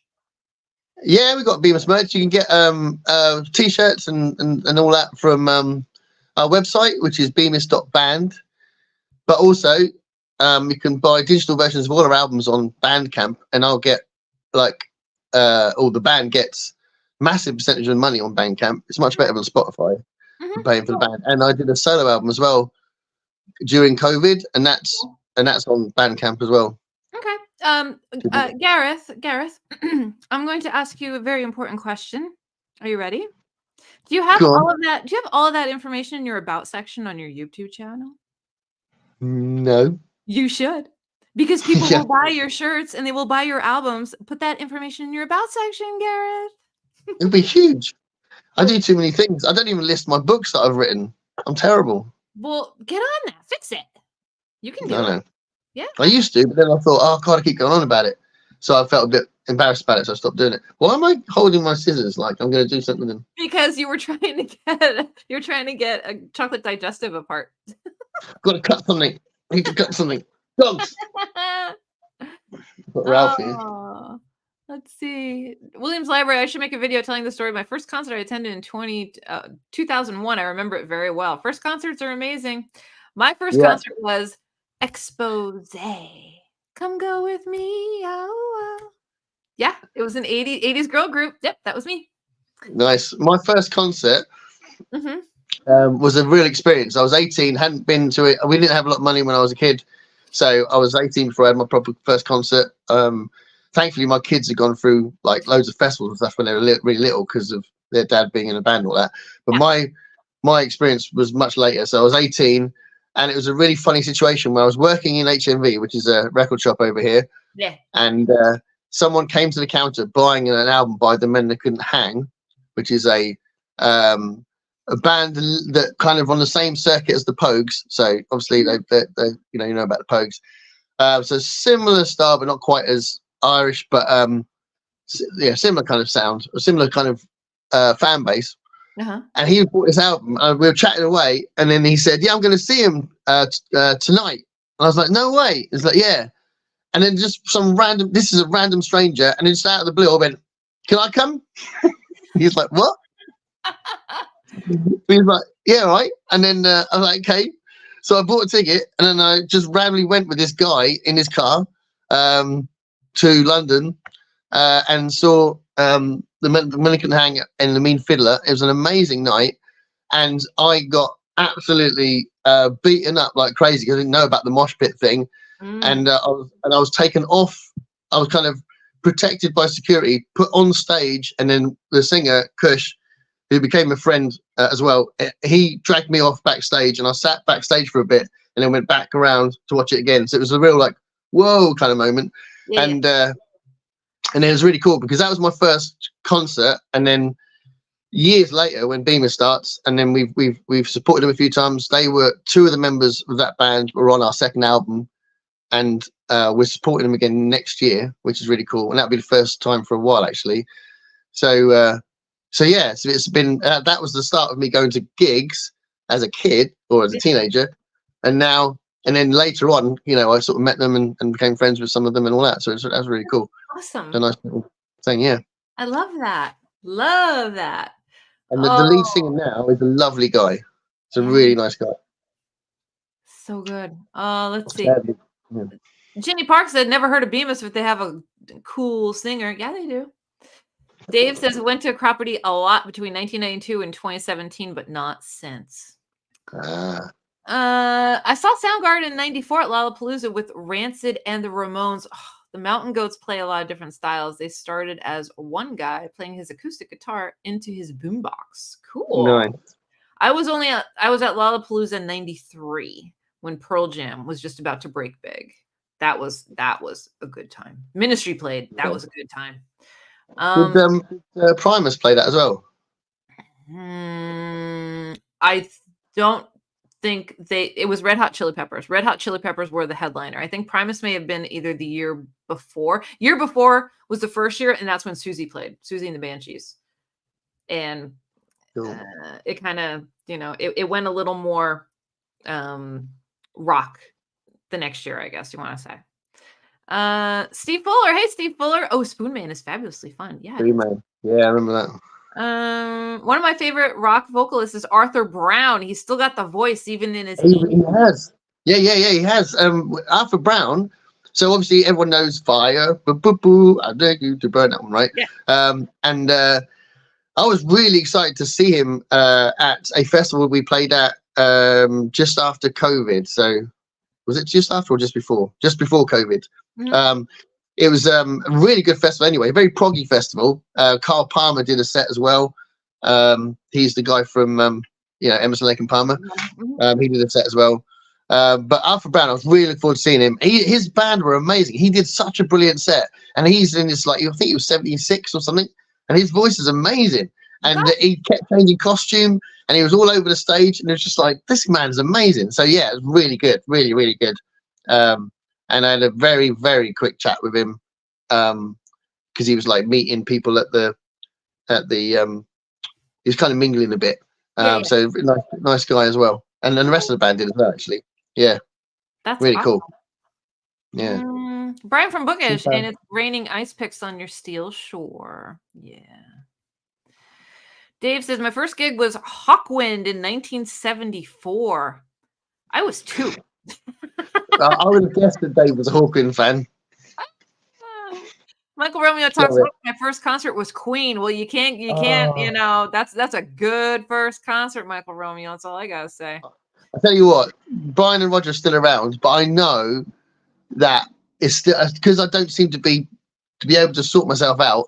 It's always going to be a big regret, I think, that I haven't seen them as a band. So I haven't seen Queen as a band. I've seen Roger Taylor in separate things. I've seen a Roger Taylor solo gig, and I've seen him do guest appearances a few times on things. Yeah. But I've never seen Brian live. I'd love to see Brian. Brian May is easily one of my all-time heroes. Yeah. I've never seen Brian live, and I'd love to. I don't mind so much. I'd love to have seen the whole band at the time, but it's not. It's still, for me, it'd still be a huge thing if I saw them now. But I just don't seem to be able to sort myself out. They're quite expensive, but yeah, sure. That's awesome. That's awesome. Michael's first one was Queen. That's brilliant. What year was that? I'd love to know what year he saw them. Yeah, what year was that, Michael? Do you remember? Because I feel like I'm a bit of an expert on them, so I'd know exactly what was being played. If Dave Lazeski says, I have one Bemis album and the solo album. I'll try to get the rest one of those on Bookshop Fridays, so you'll get all the money. Thanks, Dave. That is awesome. Yeah. 1984, Texas Jam Rush, Ozzy. 38 Special Bryan Adams was my first concert. Cool. Nice. Bryan Adams. I think Bryan Adams is kind of an underrated American singer, songwriter, icon. Don't you think? He's Canadian, but oh yeah, that's right. He is Canadian. Yeah, yeah. But no, I think he's seen as cheesy, isn't he? But I think it might be because they're all love songs or something. I don't know. But I think he's very, very good. I think he's very good. I think the quality of the songs are really cool. And Reckless, I think, is a masterpiece. Give me 3 songs. Somebody. I play Somebody a lot. You know, Everybody Needs Somebody. Yeah. That's a good one. And Kids Wanna Rock. And obviously Summer '69 is a big one. Yep. But there's tons. That album, Reckless, if you haven't heard the whole album, every single track is brilliant. Yeah. And the last one, I Ain't Gonna Cry, is really, really good and really strong, and really kind of you can tell that they were going mental in the studio. And apparently he had a bit of a breakdown through exhaustion after doing that album. Oh. Was he into photography? He was dating a model. He was dating Linda Evangelista, or they were besties, one or the other. Yeah. And then his music kind of took a backseat a little bit, and then I think it was into fashion photography. But is he still making music now? Yeah, I think he did a thing where he kept re-recording songs that were his hits and putting them out on his video channel. I noticed that was quite recent. He was doing like new versions of his old songs. Wait, he has a YouTube channel? Yeah, everyone's got a YouTube channel. When I was at school, I was nicknamed Brian because they said I looked like Bryan Adams. I don't anymore, but that's what they said when I was a kid. And like people would shout across the street, "Oh, it's Brian!" Hey, Brian! Cool. Actually, my name is Gareth. I used to get that. You look like the bass player from the Bangles. Let's see. Party. My first concert was Elton John in Canton, Ohio in 1971. I told you this story. I saw Elton John and Eric Clapton on a double bill during the recession in the States. I got to see both of them, and the tickets were like $55. And they both played full sets. That was right when Elton got his like new due. Right. I think Elton John was really, really good in the 70s. Yeah. I'm not so fussed about his career after that, but in the 70s, brilliant. Although I'm Still Standing. I think I'm Still Standing is a brilliant song. Yeah. But I think his best songs are in the 70s. Elton John, one of my favorite Christmas carols. The Christmas one. Step Into Christmas, yeah. It's brilliant. It's brilliant. Yeah, it's a fun song, yeah. Bookish Bryans, can you imagine trying to keep up with Les Claypool in a band? No. I tell you what, Scott, the just being in the same room as him would be an absolute life goal. So yeah, just he'd make you act differently anyway, wouldn't he? And you'd just have a more of a laugh, and yeah, it'd be amazing. So I'd love to get the opportunity. If you know him, then get him to contact us, and we'll sort something out. I've always wanted to do a children's album, and I've written a couple of songs designed for children. There was one about there's one I wrote. So I'll get to the point first. How cool would it be to the idea of making a children's album with Les Claypool? That's awesome. That would be awesome, wouldn't it? But yeah, I like the idea of it. And I wrote 2 songs. One that I think is actually genuinely a good song, which is a short song, which is very silly about animals, which I've contemplated putting it on my YouTube channel. It's on Facebook, but I was thinking about nip it on there. But another song I wrote was about the dogs, and it was like they're really crap at getting mice, but Rosie is quite good at it, and she's a cat. And the song was called "Leave It to Rosie," and it was all about how you're really bad at it. Don't bother. You know, you're not very good at getting mice. Just leave it to Rosie. So it was kind of a song like that. So I wrote that. That's awesome. Yeah. Now let me ask you: was this band over in England? This was a local band for me. This is Steve Fuller says mine was the Hooters, a good Philly band. MJ. Yeah, the Hooters were huge in my area. They actually played a local college, and really, really good. Love that band. Well, they're one of my favorite bands, but nobody's ever heard of them. Whenever I mention to anyone, they go, "What?" But the song "Satellite" was a big hit over here. Which one? Satellite. Oh, Satellite. Okay. Yeah, that was a big hit. And also at that time, because I was a big fan anyway, and I don't think anyone else noticed, but they did do a really cool appearance on a variety show over here, which was called Saturday Live. So it wasn't called Saturday Night Live, but it's called Saturday Live. Yeah. And they did Carla with a K, which is off the same album. And I was so chuffed they were over here. But yeah, I've never seen them because they have started gigging again, the Hooters, but I've never seen them. I'd love to. I don't know. But they were a big thing. Day by Day. That was the song. That was the song for me, man. Doing that 80s dance. They wrote True Colors, didn't they? And they wrote yes. One of Us as well. On it too, right? Didn't the lead singer sing on it? Yeah. It's good. Good stuff. Michael Romeo said 1976. That's when he saw Queen. Oh, nice. Yes, that's a great time to do that. Yeah, 76, 77. That would be awesome. Yeah. Nice. Williams Library says, I remember a concert 2001, how the local band got polite applause, but the crowd only got excited when the foreign band performed. Yeah, it happens. Dave Brzezinski, I love Queen's first 2 albums, but I actually don't like anything they did after that at all. I can appreciate the talent. It just doesn't do much for me. That's interesting because elements of the first 2 albums are in their other albums, so it must be something about the production, maybe. But certainly the Sheer Heart Attack album, the 3rd one, and Night at the Opera and Date the Races have definitely got elements of those first 2. So yeah, interesting. There was a movie, oh God, I don't remember, Iron Eagle. The movie's called Iron Eagle, and Queen did a track for it called One Vision. You play that at the gym, and I turned into Super MJ. You have no idea the strength that comes out of it. That was a huge part of my childhood, One Vision. So when that came out, I was already completely obsessed with them. And that's off the album A Kind of Magic. And just before the album came out, I went camping with my friends. So I was about 15. I think I can't remember what year it came out. 86. If it was 86, I think it was 86. I was 15. Sounds about right. And through the whole camping trip, I kept going on about I wasn't going to spend any money on food. I'm saving up my money because I wanted to buy an album. Right? And they were like, "What are you doing? Just buy something." I go, "No, it's all right." And I was eating cold tins of sweet corn and stuff like this because I was a kid and I didn't have any money and I wanted to get this album. And at the end of the camping, they were like, "You're a lunatic. What are you doing?" I was like, "No, I'm cool. I'm happy." And then I went to the shop after the camping trip and bought the cassette of A Kind of Magic, and I was so happy. And One Vision is the first track, and it's just an insane song. It's amazing. So good. It's so good.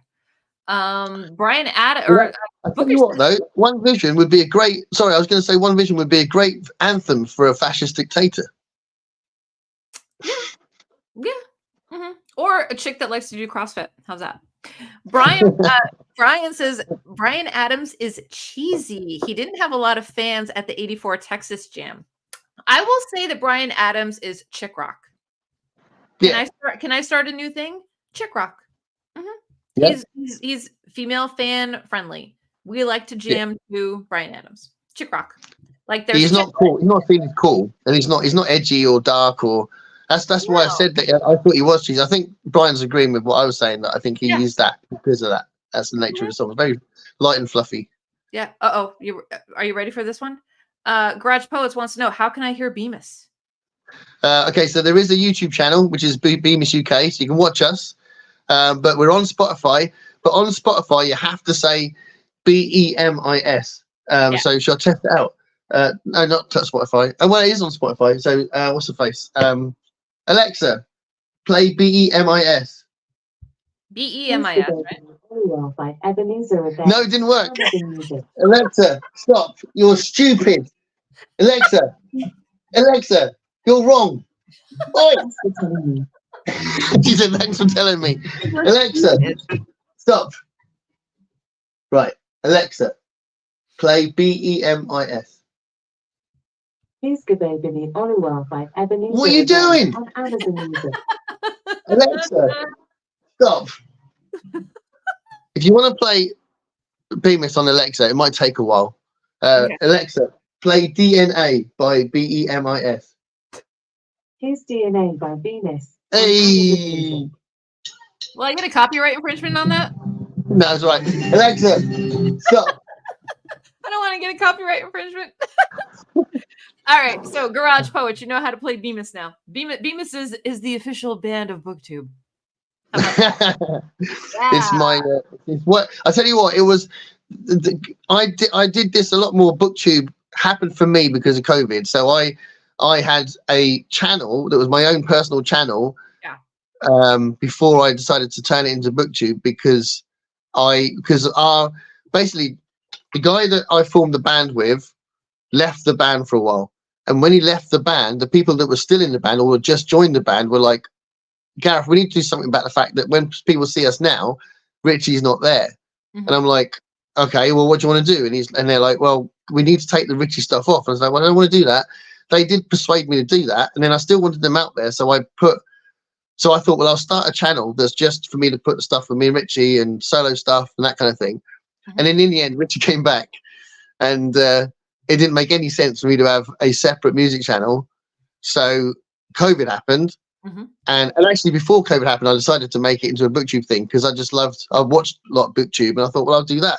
Yeah. So that's why 3 years ago I became a BookTuber. But the channel's actually about 6 years old. Mm-hmm. Nice. So yeah. We're glad you're here, buddy. Yeah. Dave says, I did love the parody version of Bohemian Rhapsody by Bad News, which Brian May produced a brilliant parody of his own guitar solo. Yeah. He's quite down to earth, isn't he, Brian? Yeah. Brian said, didn't the Hooters have the guy who played the keyboard thing that you blew into? Like a key flute? Not like a keytar. It's called a melodica. Melodica. That's what it's called. Melodica. And that's why they call themselves the Hooters, because it's a nickname for the melodica. Mm-hmm. See, it's all tied together. Dave says, I know the Hooters well. They used to back Cyndi Lauper. Yeah. Mm. Steve says, I saw them at the University of New Hampshire with a cool band called Treat Her Right, which then became the Great Morphine. Yes, Steve, this is awesome. So, Steve said a few things on my channel that, me and Steve need to talk. But Treat Her Right is such a good album. Steve, tell me if you know the song Marie by Treat Her. Everyone, after this, go and check out the song called Marie by Treat Her Right. It's such a lovely, cool, brilliant rock and roll song. It's really good, Marie. So good. Nice. But Morphine, do you know Morphine, MJ? Morphine, the band or the song? The band, Morphine. I don't know. What's the song? I love them so much. I don't know because they're quite a culty band. I don't know what their most famous song is. Possibly it might be Cure for Pain. Have you heard of that? How does it go? Give me a line. Someday there'll be a cure for pain. No. It doesn't resonate. They're amazing, but they're quite niche, maybe, which is why they're a bit culty. But and it's kind of nicknamed low rock because he's got a baritone sax, a low voice, and it's kind of led by the bass. And it's only a 2-string bass as well, so it's only the lowest 2 strings. So it's got lots of low register stuff, but it's so brilliant. And sadly, Mark Sandman, the guy, the frontman who wrote the songs as well, he died from drug abuse, which is partly what some of their songs are about. But yeah, Morphine is so brilliant. They're easily one of my favorite bands. I love them so much. And every time I have a sax player in my studio, I'll shove Morphine out and go, play a Morphine song. There's an amazing song called Thursday. Check out Thursday with Morphine. Thursday. Yeah, it's Thursday today. Yeah. It's a really dramatic song about a guy having a fling with this woman, and her husband is coming back from town. He thinks he needs to get out of the situation quick, and it's just so intense. It's brilliant. It's a really good song, and it's just so unique. I love it. Cool. Yeah, Thursday. Nice. So brilliant. Steve says, yes, Brian. Dave says, I narrowly missed seeing Queen when they supported Martha Hoople in the early 70s. That would have been awesome. Yeah, it would have. Yeah.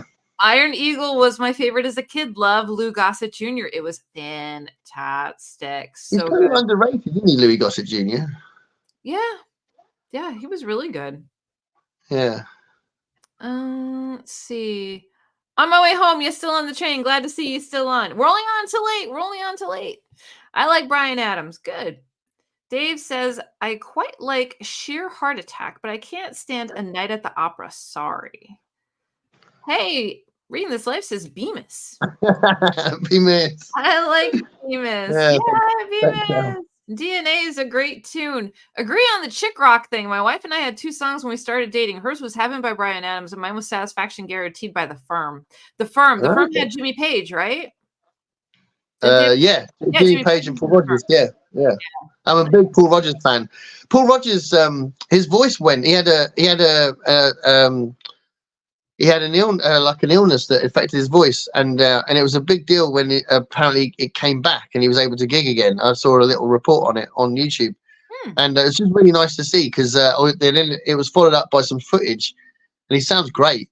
So I'd love to see Paul Rodgers. He's definitely one of my top singers. Like, he's in my top 3 singers easily. Paul Rodgers, I love him. Love it. You know, so he's from Free and from The Firm and from Bad Company.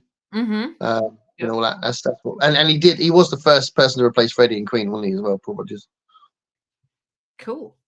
MP Hunt, hi guys, I'm watching from work, so I can only nip in briefly. Is Gareth feeling better? No. No, I'm not doing too bad, am I? I haven't done too much coughing, but yeah, I've got loads of medicine here, and I haven't even gone into my strepsils. No, I'm gonna put on my best British accent. You're doing awesome. Tom, mate. Steve says True to Right is epic. Yeah. Donald Fagen plays a mellotron. A mellotron is a keyboard. That's an electronic keyboard. Mellotron. That's different from a melodica. Melodica is one that you blow in a pipe that goes into the keyboard. Donald Fagen is Steely Dan, right? Yeah. Okay. Yeah, mellotrons were really big in the late '60s. Cool. The first King Crimson album had a mellotron on it, and lots of prog rock bands had mellotrons. Steve Fuller said they are a very cult band, but they're very good. Like a 2-string bass. Morphine are one of the best bands. It's a shame you couldn't get Bemis on the Croppity Fringe. I saw Mary Jane, who I know you know. Ooh, that's yeah. We've done some gigs with Mary Jane. Yeah. He died on stage. Wow. Bryan Adams is better than Bryan Adams. I don't think so. MP Hunt. Honestly. Well, Nathan's being very controversial because Bryan Adams has also been done for I don't want to misquote the situation, but I'm pretty sure it was a female minor, I think. Yeah. He's gone. I love Mark Sandman. My favorite THR is I think she likes me. After the gig, I told Joe Quinn that they were both worth missing Richard Thompson on the main stage for. That's the only time I ever got kissed by a musician. Who's Joe Quinn? I don't know who Joe Quinn is. Joe Quinn's the singer from Mary Jane. Yeah, she's really cool. Okay. We've done a lot of gigs with Mary Jane actually. There's a I don't know if Dave's ever in this neck of the woods to see this, but we often do every two. There's a really cool event that happens in an environmentalist place called the Sustainability Centre. Okay. And it's called the South Downs Green Fair. And we were doing it every year, and then lots of other bands complained to the organizer that they kept booking Bemis. So he sent me a message saying, "I'm really sorry, mate, but we can't book you every year anymore because people are complaining." So they want, other bands want a slot. I was like, no worries, we don't want to piss anyone off. And he said, "Well, you have to do it every 2 years." So we do it every 2 years, and Mary Jane do it a lot as well. So we often do that gig with them. But it's a lovely event. It's really cool. You got like loads of stalls around. You got storytellers. You've got people doing like things with wood. It's in a forest, so you can go off and Richie often goes off and has like a moment in the forest, and then where's Richie gone? Oh, he's gone off for a wander with the trees, and it's just a really cool. Lots of like there'll be like people doing talks about solar panels, and like it's very cool. That's so awesome. South Downs Green Fair. Very cool. Michael Romeo had a split. See you, Michael. Nice to have you here. Let's see, Dave. You can spot a Mellotron player by the way since when you mentioned those monstrous hulking impossible keep in tune instruments. Jane Nicole says the Firm's Midnight Moonlight is a favorite. Yeah. What do you two think of the early Genesis with Peter Gabriel and Steve Hackett? I think Supper's Ready is one of the best songs ever recorded. I do enjoy early Genesis with Peter Gabriel. I've always liked that sound, if that makes sense. Late mid-'80s Genesis, Peter Gabriel, later like Sledgehammer, no. Just doesn't hold the same. It just doesn't do the same thing for me. Well, for me, early Genesis I really like. I like all the 70s Genesis. I like some of the 80s Genesis.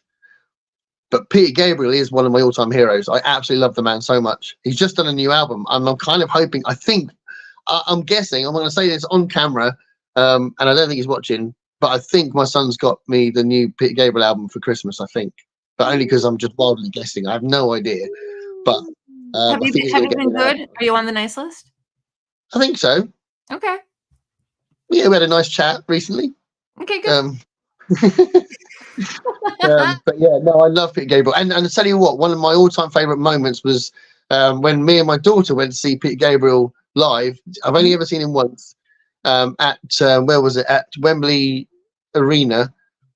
And it was so amazing. It was absolutely amazing. I'll never forget it.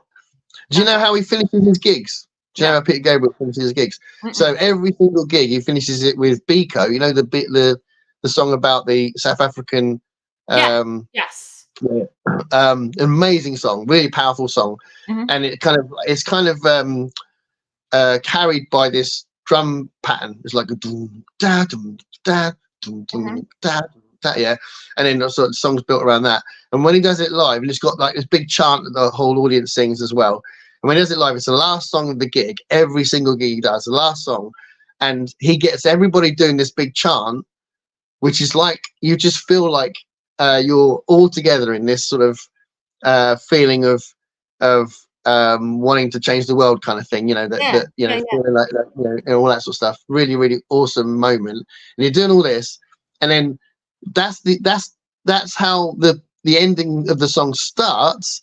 And then through the next sort of whatever it is, 10, 15 minutes, each member of the band slowly leave the stage. So that the last person on stage is the drummer. He's like, dum, da, dum, and he's still drumming while everyone else is chanting, and the audience are chanting. Peter Gabriel's already left the stage, well before, and the drummer's still there, and then he drums for a bit with the audience chanting, and then he just stops, and then he sort of like, acknowledges the crowd and gets off, and it's just the most incredible thing. That's like one of my favorite endings. So that's cool. Awesome. I went to see, that sounds really familiar. I went to go see, my brain doesn't work today. David Byrne. I saw David Byrne. He came local to do his little show that he had on Broadway and all that.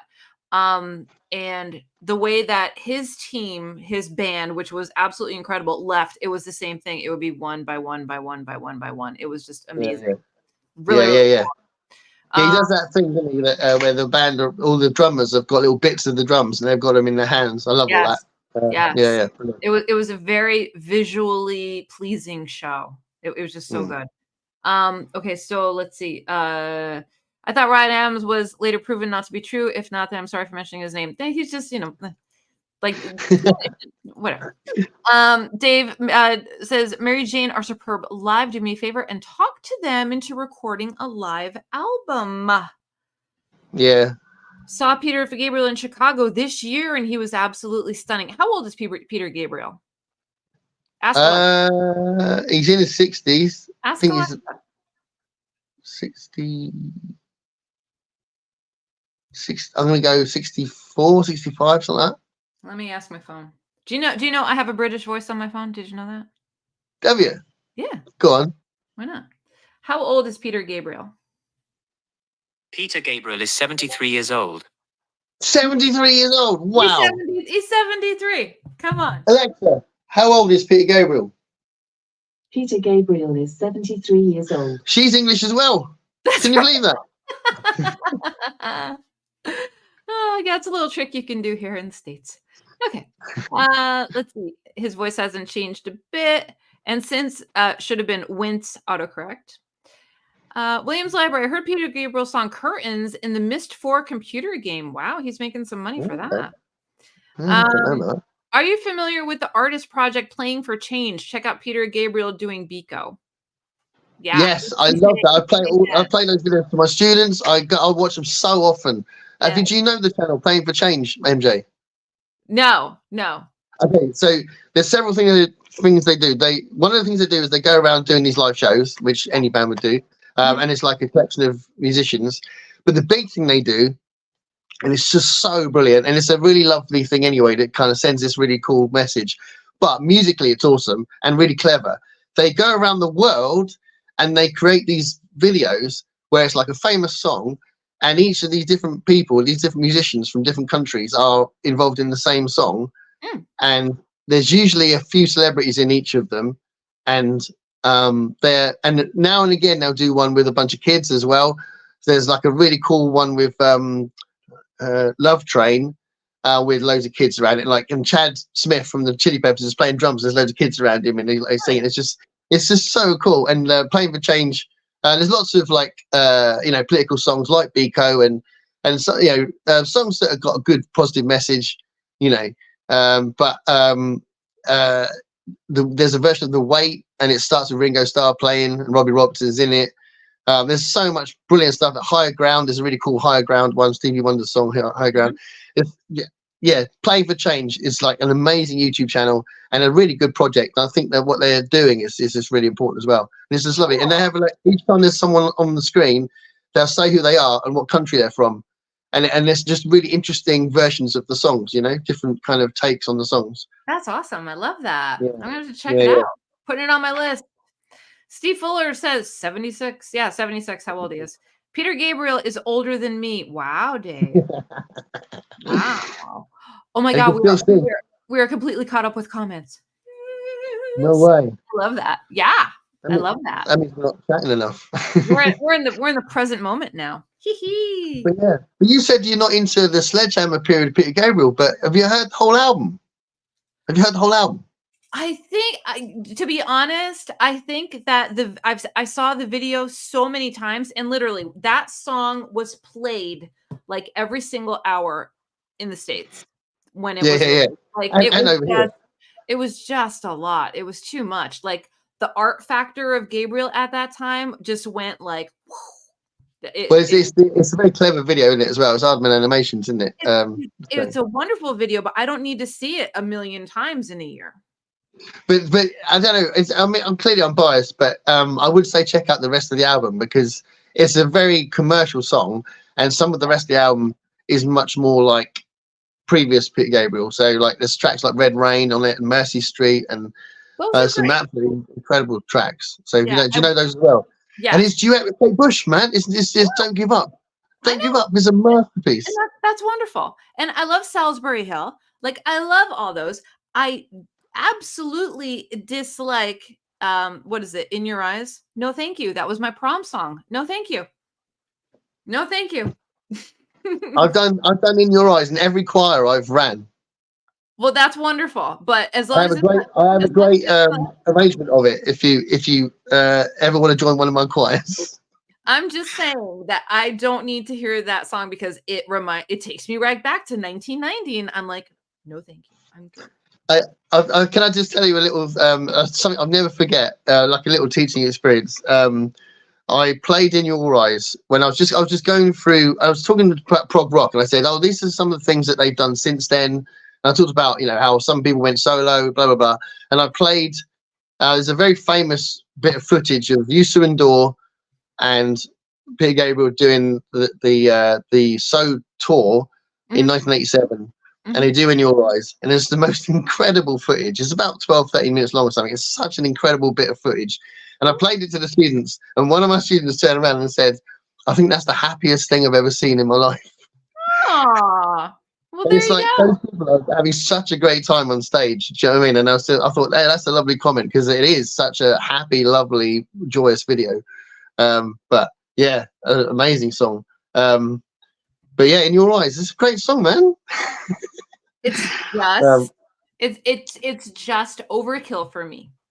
Yeah. But I tell you what though, Don't Give Up. Yeah, it's wonderful. I think if I heard Don't Give Up every few hours, I'm looking at Kate across on my wall there. Yeah. I think I every few hours, every day of my life. I don't think I get bored of it. Yeah, there are songs like that. In Your Eyes is not that for me. No, I don't need to travel back in time to high school. No, thank you. Okay. Next, Gareth. Steve says, Gareth, we need to be friends. Doctor Who, D&D, Peter Gabriel, True to Write, and books. Yeah, well, I'm your friend too, Steve. Don't forget that. Gosh. What's that about? Dave says, I was still at school when the early Genesis albums came out, so I would have been slightly surprised that he had been 2 years younger than me. Steve Fuller says, MJ, we can't be friends now. Oh my goodness, In Your Eyes, shame, shame. No, it wasn't your prom song, Steve, so live in my shoes and you will get the experience. Peter Gabriel's Melt album is great as well, also known as 3, I think. Yeah, I love the fact that his first 4 albums, he didn't give them titles, which is just ridiculous. And it's such a Peter Gabriel thing to do. But they're just like known by their album covers, aren't they? And what the image looks like, people gave it a nickname. And it's just like, just name the album, man. But it's funny. Not naming it. Beth says, Don't Give Up. Yes, a masterpiece. Agreed. Mm-hmm. Definitely. The one I think the early song that I really love that I always I still carry my scissors for some reason. There's the the one about I can't. It's like the words are I was going through the music's going through in my head. I can't think of the title, but it's all about how he can't stop. It's what's it called? It's got like a thing going on in it. It's really cool, and it was amazing live. It's one of the first couple of albums. It's about obsession. It's such a cool best. It's okay if you don't remember. That's all right. No, we get that. We get that a lot here. It's contagious.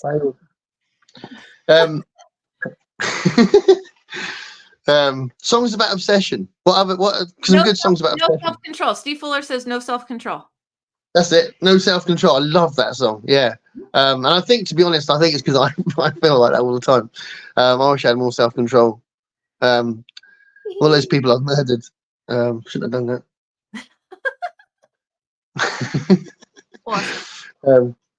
But yeah, no self-control. There's a great song about obsession by Billy Joel called All for Lena. Do you know that? Tell you what, I'm not a fan of Billy Joel. You're really hitting him now, aren't you? Like bang bang. He's my warm-up man. If I've got a gig in like 11 o'clock in the morning or something, and I think, I've got to get my voice going really quickly, I'll sing along to Billy Joel, and that gets my voice going. Yeah. Yeah. Usually innocent man. Not Yeah. Not a fan. He's very good. I'm sure. It's just it all sounds the same to me. Oh, really? Yeah. That's interesting. Yeah. And it's like, so I've had Sirius XM was the first anniversary present my husband gave me, and that was 22 years ago. And I still have it. I enjoy it, love it, love it. They'll do dedicated channels to different artists, right? Every single year there's a Billy Joel channel, and I'm like, can we think of someone else? Like, can we add someone else to the mix? Do we have to have a Billy Joel channel? Like, didn't we already listen to all of his stuff already like a million times? I'm just being salty. he's just not a fave. That's all. He's not a fave. Okay, wait, hold on. Bookish has deep 80s trivia. What supergroup included Steve Howe and Steve Hackett? GTR? Was it called GTR? GTE, GTR, yes. GTR. Hey. Yes, yes. That's cool. I got it right. Oh, Dave Brzezinski. I had a period when I hated Floyd's Dark Side of the Moon. I lived in a flat above someone who played it extremely loud at least 3 times a week and once 3 times a day. I loved it before, then, and now. Wow. Yeah, Floyd are really big in Portsmouth, and Floyd are really big in my students. It's interesting. They've not dated. I mean, you know, you would think a band like Floyd, who are most of their songs are slow, they're really downbeat. Although saying that, downbeat is quite fashionable now, but they're not kind of commercial really, and they are so huge, and like 16-year-olds love them, and I just think it's really interesting. And when they've come up with some songs to do at the student gigs, and I go, "Are you sure?" And then with the Floyd ones, I'm like, "Yeah, people love it because it doesn't matter what age they are, what you know, who they are. People love Floyd now. They still love them, and they'll love all the I Wish You Were Here and Comfortably Numb and Money and Time and all that stuff. Yeah, they love all that stuff. Yeah, I think the four, the ones between Dark Side of the Moon and The Wall are absolute masterpieces. The Wall's my favorite, but that's just a personal thing. I just love the storytelling aspect of it as well. It's wonderful. And Bob Geldof. Yeah, he was brilliant in the film. They apparently didn't like the film, but I might have just been Roger Waters didn't like the film. He doesn't like anything.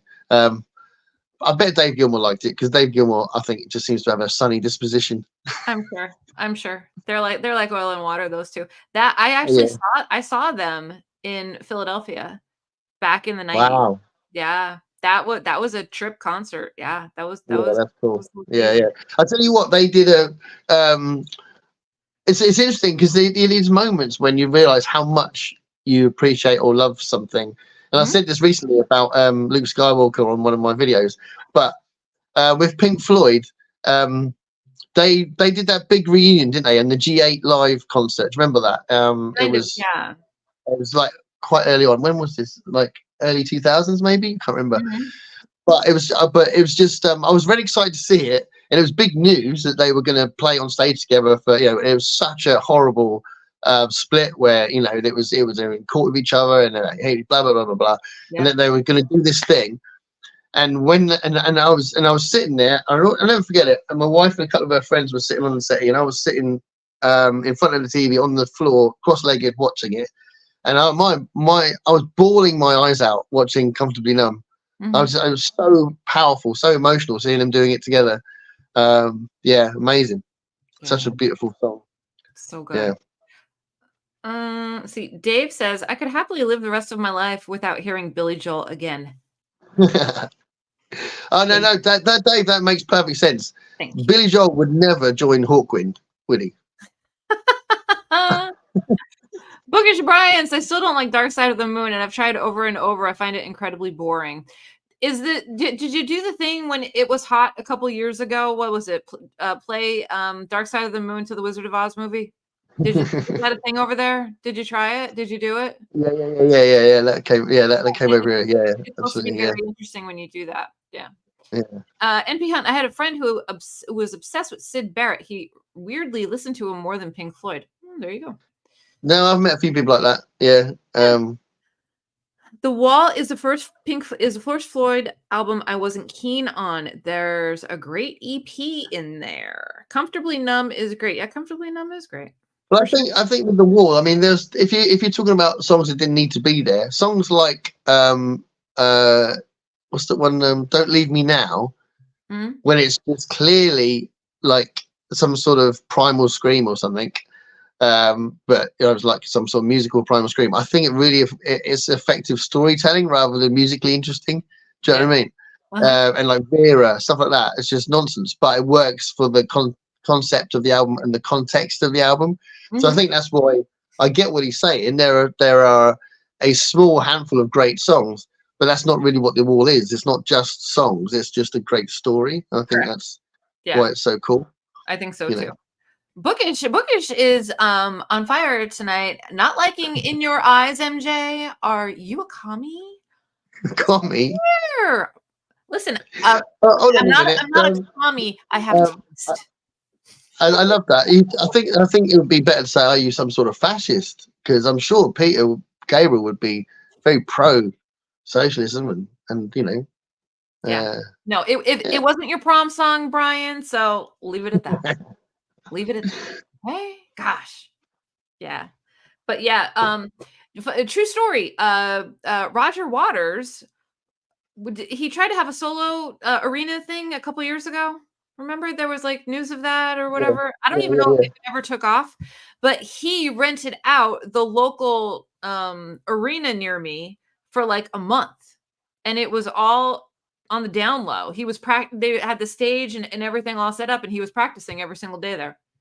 Oh, that's interesting. Yeah. I mean, he's been doing stuff this year. He's had a tour this year because he had like people accusing him of anti-Semitism and stuff, and it was literally just because he was doing stuff about the Palestinian situation. So yeah, he was getting a lot of heat for that. But yeah, he tours quite regularly, I think.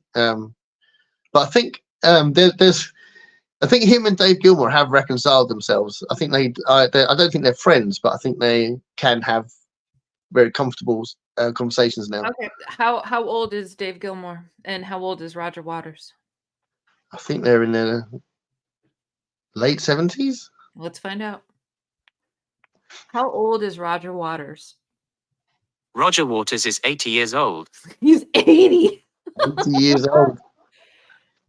I think he's 1 year older than Dave Gilmour. I'll try and guess he's 79. Go on. How old is Dave Gilmour? Dave Alvin is 68 years old. That's not Dave Alvin. What's that about? I don't know. How old is David Gilmour? David Gilmour is 77 years old. He's 77. He's a little younger than that. So yeah, because he joined the band a little later, didn't he? Yeah. They needed someone to play guitar. 80. That's crazy. Yeah.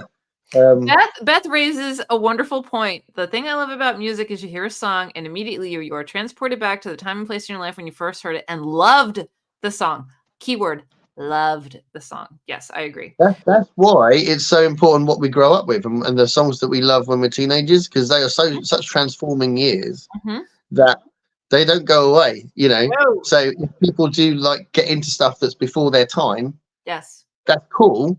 But that's a different experience than people that literally, like Beth saying, go back in time when they hear a song. Yeah, and I'll tell you what, when my mom was going through it with dementia, I would play the music that she listened to when she was in her 20s, and that spark came right back. That's the power. That's the power of music. Like, it will just reignite memories in people that are suffering from memory loss issues.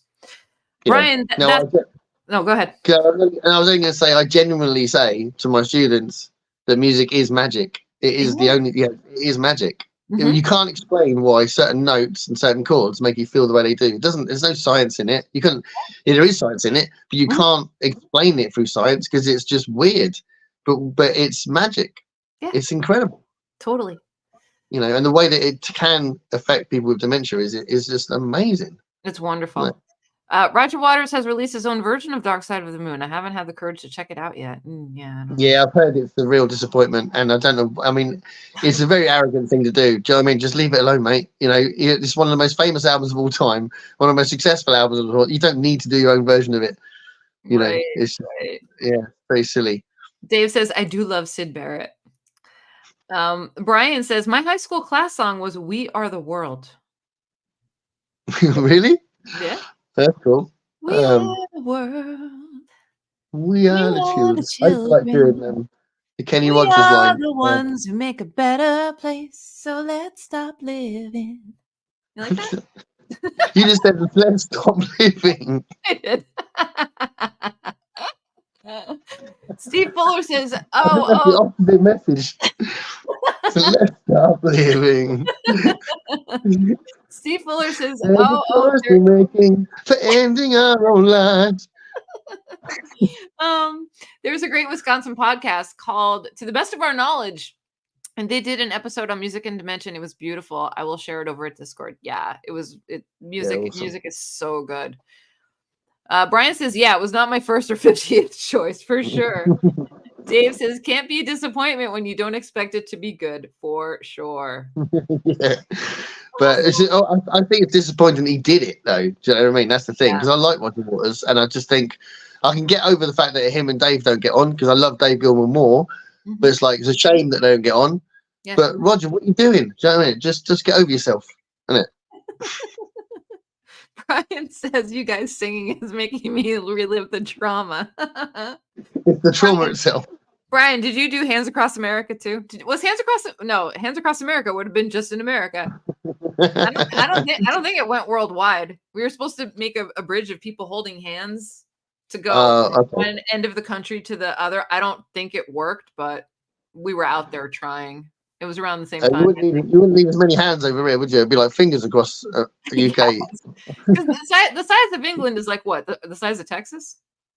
It's the size of probably your street. It's a tiny thing. It's so tiny. It's so tiny over there. I did not do hands, but I know people who did. I did. I know. That was a weird moment in 80s culture for sure. There was a metal song as well. What was that called? There was loads of metal bands got together and did a charity song for Africa. What was that called? I bought this 12-inch single of that. So what? Sun City? That wasn't metal. No. I bought that. I bought Sun City. That wasn't metal. Good. That was good. That was an amazing song. I love really that. And I tell my students about that song as well. Mm-hmm. But no, there was a metal song. What was that called? It was like bands like Anthrax and that were in it. What was it? It was quite heavy, but it was quite anthemic, and it was like one of those songs that they tried to make it commercial and stuff, so it wasn't like but I can't remember what it was called, but I definitely bought it. There was tons of bands in it. It was the same time, so it would have been bands like Scorpions and I bought that album. Was that the thing that they did over in Russia? I thought it was an American. I thought it was led by a couple of American bands. Well, it might have been, but there was a concert that they played. I have the album. It was Scorpions. Gosh. Oh, who else is on there? I'm gonna see if I can find out. Okay. But yeah, I have that. And there was a big anthemic bit in the middle where it was like they sang the chorus. It was like that classic sort of like jump, jump, jump, jump, you know, one of those moments. I'm gonna put in metal band charity song 80s Africa. See if Google can help. There you go. NP Hunt says, have you seen the episode of the Goldberg about Hands Across America? It's hilarious. No, I don't watch TV. But I'm sure it was. Weird Stars! It was 1985. It was called Hearing Aid. Bookish called it. He called it. It was called Hearing Aid. Yeah. So it's Ronnie James Dio. I love Ronnie James Dio. So it's Ronnie James Dio was involved. It was organised by him and Jimmy Bain and Vivian Campbell. Were all from Dio. So they did that, and they had loads of guests in it. Yeah, and the song was Stars. We're stars. Yeah. Yeah. I love that song. Cool. Yeah. It doesn't ring a bell for me though. Yeah, the band was called Hearing Aid. Like for our Do They Know It's Christmas, the band was called Band Aid. Yeah. And they thought it was like Hearing Aid. There's a film that's just come out which I still haven't seen. It's on our Amazon. I don't know what it's on at your end, Amazon. but it looks awesome. What is it? Amazon. Amazon. And it's what's it called? It's about a drummer going deaf, a metal drummer going deaf. That won awards. Yeah. It was on Amazon. It was an Amazon movie. Yeah, starring Riz. Yes. Whatever his name is. Yeah, he's a brilliant actor. He's like a hip hop rapper, and then he's also an actor. Yeah, and he's really cool. He's in Star Wars stuff. He's also in an amazing comedy that you should see called Four Lions, which is like literally taking the piss out of Muslim terrorists. It's really funny. Four Lions is a really funny film. If anyone in the chat has seen this film, it's amazing. But he's in that. He's the main character in that. It's such a funny film. But this other film, The Power of something. What's it called? The Power of Music? No, The Power of. I don't know. If I put in Riz and then Power of. But anyway, I haven't seen that film, but I want to see it. So I was just asking if you've seen it. No, I haven't seen it, but I remember the buzz about it when it came out. I want to say we're going back like 4 years, maybe now.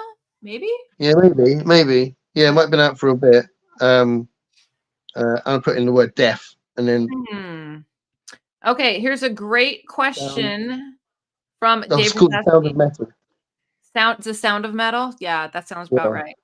All right, Dave Rozeski asks, what artists have you guys heard for the first time this year that you love or that you didn't expect to like, but you did? Right, I've got an answer for that because now and again, whenever I see my son, he comes down and he gives me all this loads of new stuff, and he goes, "Listen to this, Dad. Listen to this, Dad. Listen to this, Dad." Mm-hmm. And usually, I like it, but it doesn't normally make me go, "Oh my God!"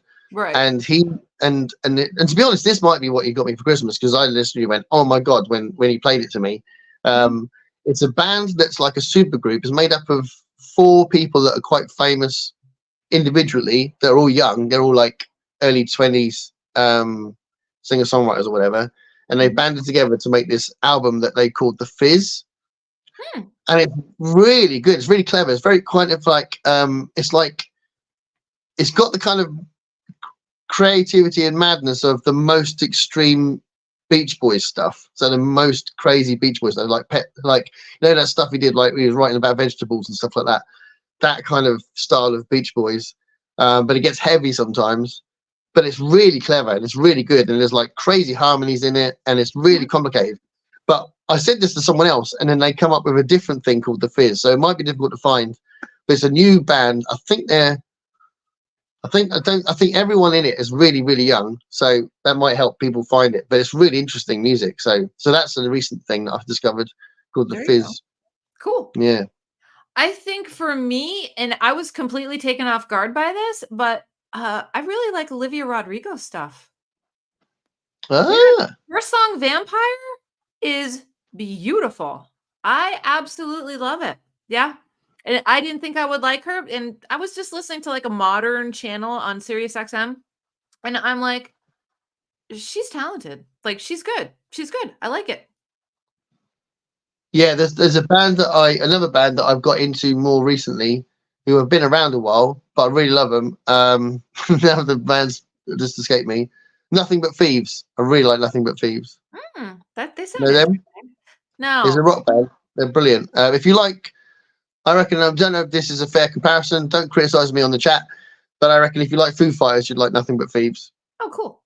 Oh, we like Foo Fighter for sure. Yeah. I found a drink. I was desperately wanting a drink, but I've got this. I found this is like almost completed. Pepsi Max, not a big fan, but I'm thirsty. There you go.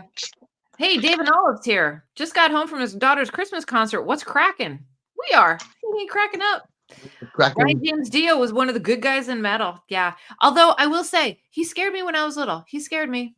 I was a little, he was intense. He was intense. you know. Yeah, I've always been a big. Turn the deal logo upside down, and you're like, "Oh God, get me to church." But he came up with this, didn't he? He came up with the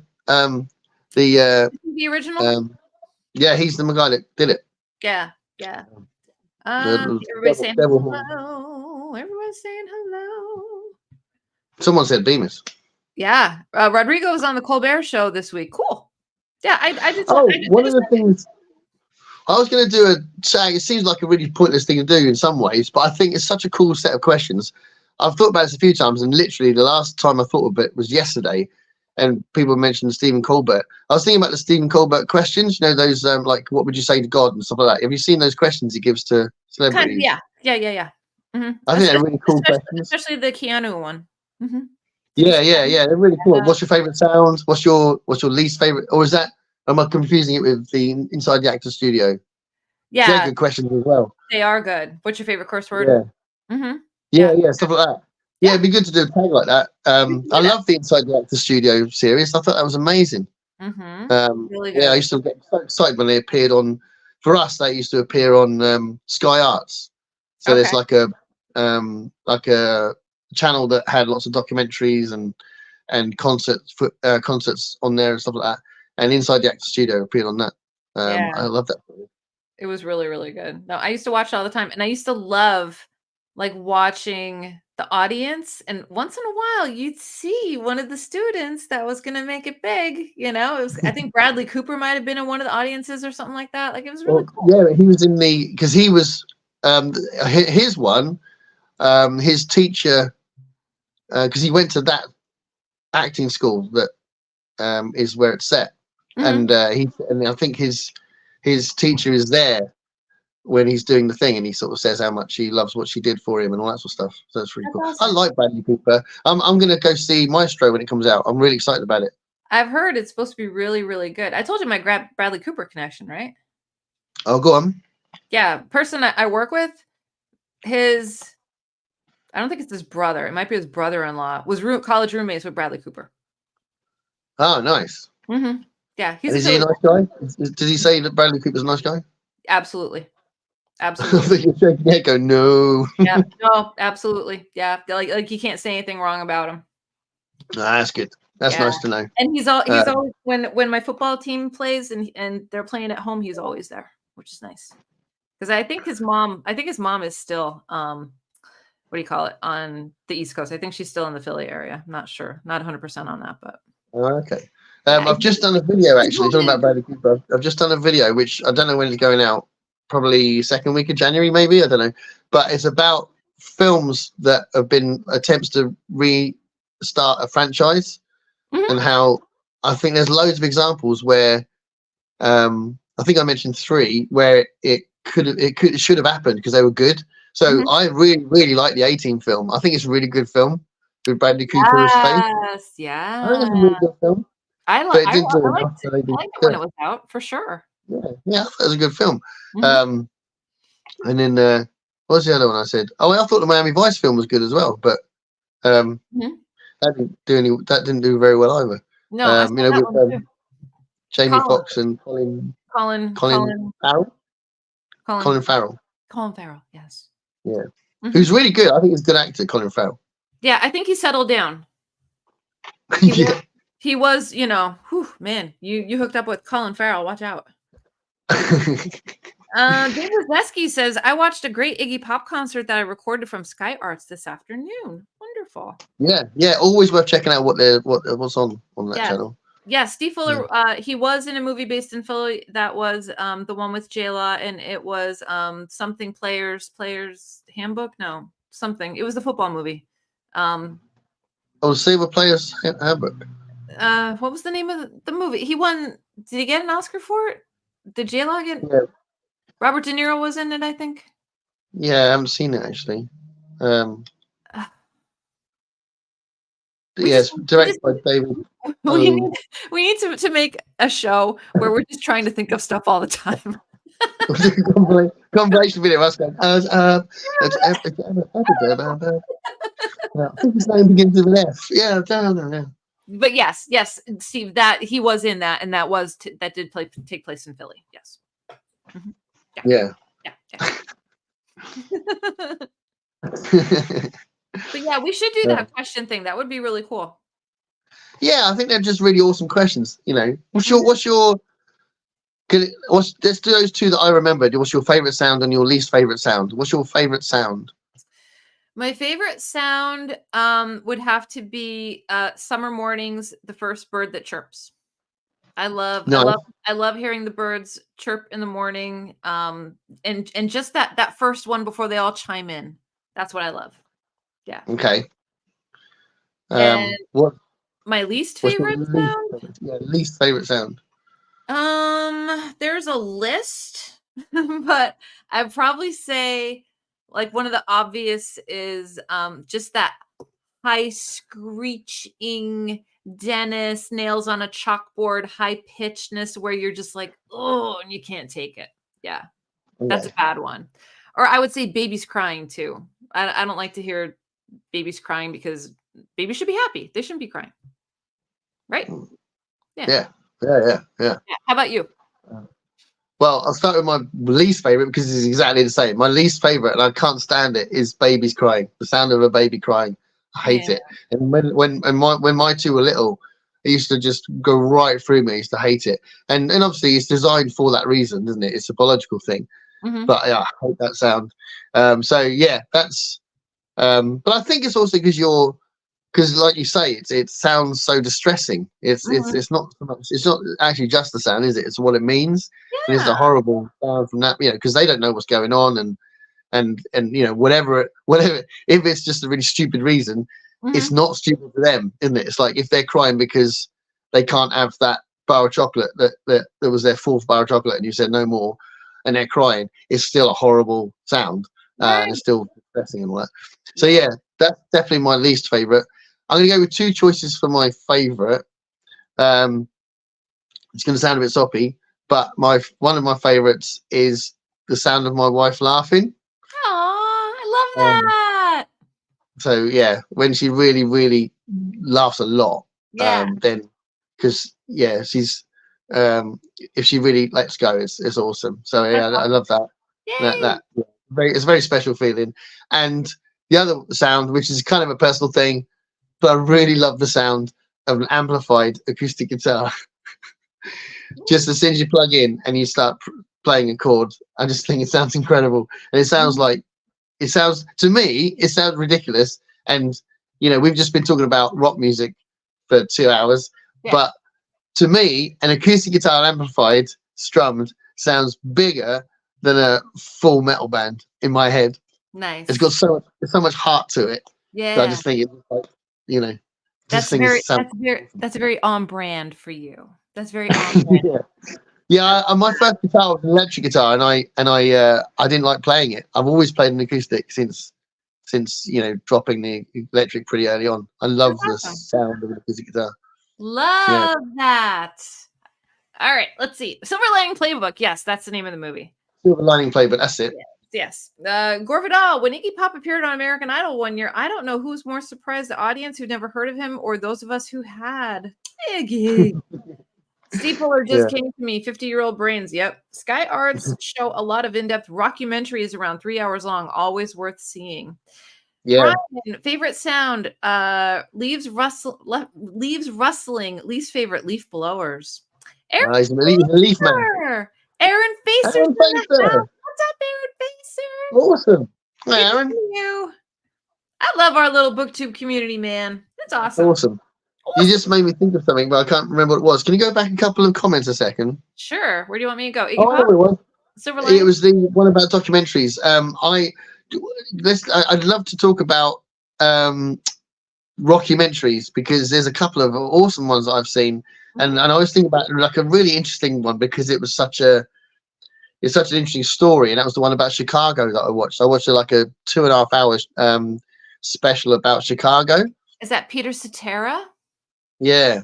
Mm-hmm. Yeah. He does not get on with them anymore. It's a really interesting story because the brass section were completely like sort of written out before they wanted to leave the band, and they never wanted to leave the band. And then the people that tried to write them out of the band left the band, and David Foster kind of took over. It was really interesting, the whole story.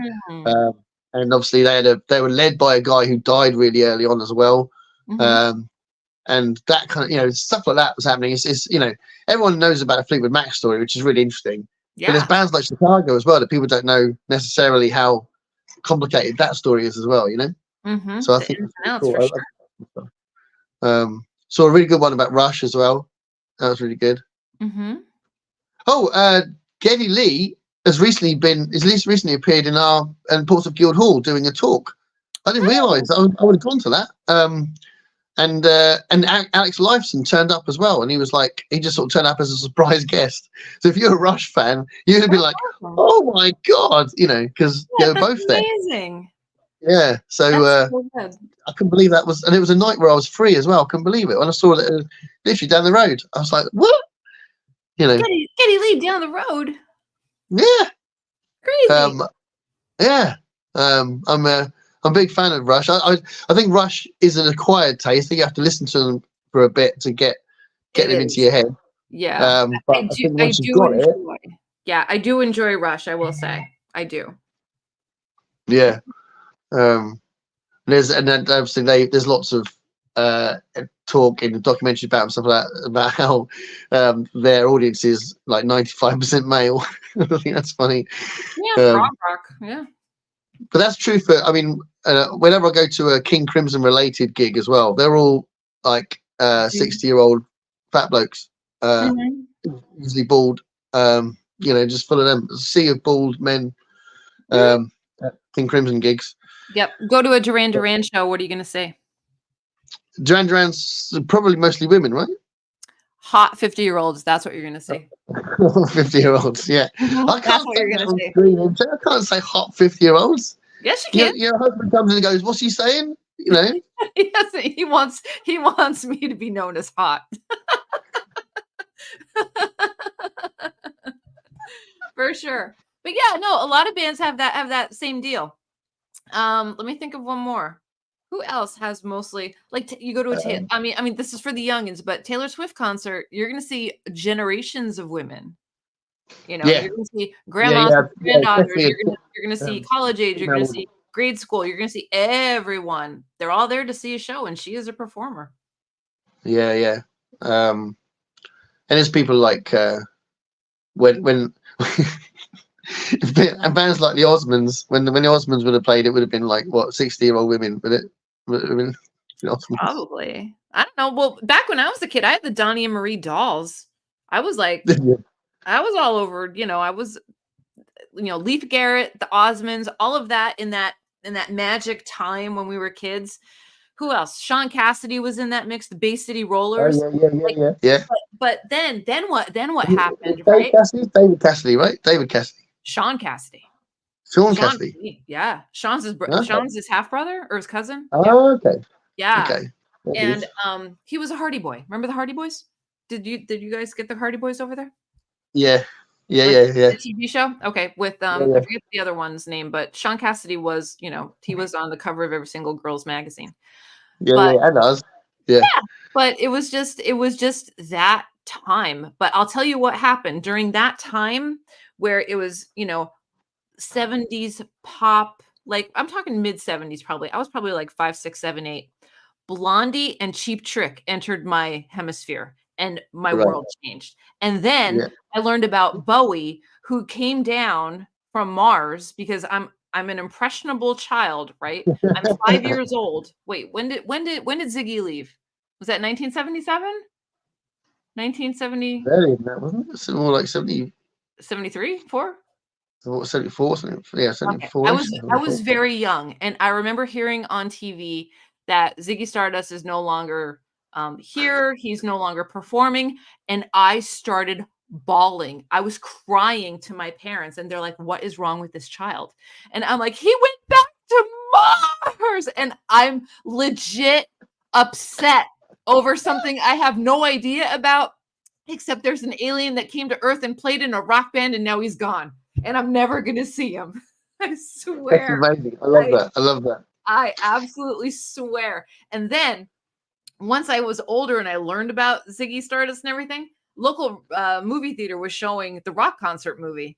And I'm like, Mom, do you remember when I was a kid and this whole thing happened? She's like, yeah. I said, there's a documentary about it. Can we go see it? She's like, no, no, you're not going. You're not going because there's going to be drugs and everything else. And I'm like, Mom, I was probably like 14 years old. I'm like, please. And she's like, no, I didn't see it until probably like, honestly, 10 years ago. Like my TiVo just like taped it. And I'm like, this wasn't so bad. I could have gone to see that. Have you seen the clip of David Bowie in an interview talking about the internet? Have you seen this clip where he says the interviewer says, what do you think the impact of the internet's going to be? It was right at the start of the internet. Mm-hmm. And he says, the internet is an alien. And it was like, what are you on about? He's like, it's an alien. Mm-hmm. He's like, you need to expand on what you're saying. And he says some amazing things that you couldn't have known, that it's so insightful about what he says. He says it's going to change everything. Yeah. And he's like, how we define ourselves. And he's saying big stuff. And it's like, that is an amazing brain that he had in there. Yeah. You know? And he had his own internet company. Did you know that? No, I didn't know that. Yeah. I was a member of BowieNet when it came out. Yeah. You paid it was like AOL. It was like $9.99 a month. And you were on BowieNet. And once in a while, David showed up, and David didn't show up under David Bowie. He would show up under an alias. And we were all like typing to each other about what his alias was. And, oh, David's in the room. Da, da, da, da. You know, and we're all like messaging each other. It lasted for like a hot minute. That's well good though. I've got an idea of an artist that I think, I've never seen him live, but I think would probably be an all male audience. Weird Al Yankovic. I think it could go either way. Do you reckon? I think it could go either way. He's funny. Yeah, he's funny. But so many. When I think about that kind of humor, so many seems to be some more successful for males rather than females. I don't know. Mm-hmm. But I've never been to one of his gigs. I'd love to, but I can't verify if this is a true thing. Yeah.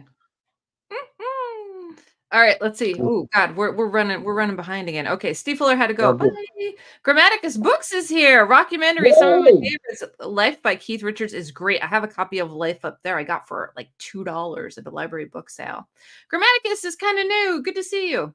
Check out his channel. He is science fiction. He's really good. Yeah. Bookish. I'm ready. I'm reading Geddy Lee's memoir right now. That's awesome. David Olive say, Gareth, if you go, can you be the one on one of those hot 50-year-olds? He is a hot 50. Yo, everybody that's a 50-year-old now, we are hot 50-year-olds. Embrace it, people. All right. 50 is the new 48. Dave says, are you talking about me? I've never actually seen King Crimson, but I'd really like to. Dave, I'm shocked at that. I'm shocked. Taylor Swift's Lockdown albums were a revelation to me. They're really good. They are really good. Dave, I'm vibing with you tonight, buddy. Yeah. To be fair, I wouldn't have expected Dave to be a Taylor Swift fan. So good on you, mate. That's awesome. Yeah. I like that. I love that. Let's see. Gore Vidal, 1973 or so. Yeah, that sounds about right. And by 1977, Bowie Smith was making the Berlin albums like Heroes. Yes. That's what I thought, yeah. Trilogy.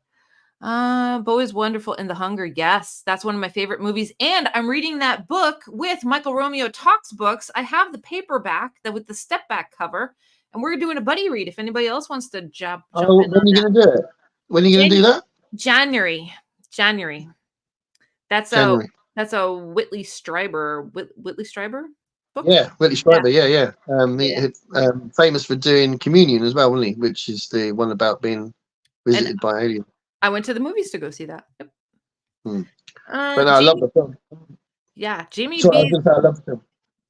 B's books. I wonder how many kids have one of those all-out bawling moments due to music stuff. Mine was when I realized Freddie Mercury had been dead for 2 years when I was getting into him as a preteen. Oh gosh, I'm gonna hug you, Jamie B. Yeah. Do you remember the Freddie Mercury concert? The concert for Freddie? Yeah, I remember where I was when I found out he died as well. I'd only just met my wife. This like the second time I went into her shop to say hello to her. Aww. She was working in a convenience shop, and I went in there just to sort of chat, you know, just to say hello because you saw Sweetie. Mm-hmm. Yeah, mm-hmm. And then it came on the radio, and we were like, "What?" You know, it was a big thing, and I was still a huge fan then. So I've cooled down a little bit, but a few years before that, I was obsessed with him. But yeah, I was still a big fan, and it was a big shock. Yeah. And it was a shock to everyone because he did manage to conceal it. You know, he didn't share it, and the rest of the band concealed it. And you know, the story of the last album is amazing. When he said to Brian, "Look, do what you can, and I'll just pop in and do whatever I can, and you'll have to finish it." You know, imagine being told that. You know, he said, "I'll do whatever if I'm strong enough to come in, I'll come in and I'll do something, but we'll just see how far we can go with it." You know, that's awesome. Amazing. Completely. Yeah, that's a really good album. I really like "Let Me Live." I think "Let Me Live" is an amazing song. And I love the fact they will take a verse because I love it because I'm the kind of Queen fan who Roger and Brian were my favorites, and I love the songs that they sang lead in. So you know, 39 is one of the best songs ever, and that's clearly Brian all over. You know, and "Sleeping on the Sidewalk" as well, and I like "Tenement Funster" that Roger Taylor sings, and I love it when they sing lead. So "Let Me Live" is nice because it's got all of them singing lead, and it's got some really big moments that they kind of like overproduced as well. And it's just, you know, it's just cool because it's like classic Queen, but it was one of the last things they did.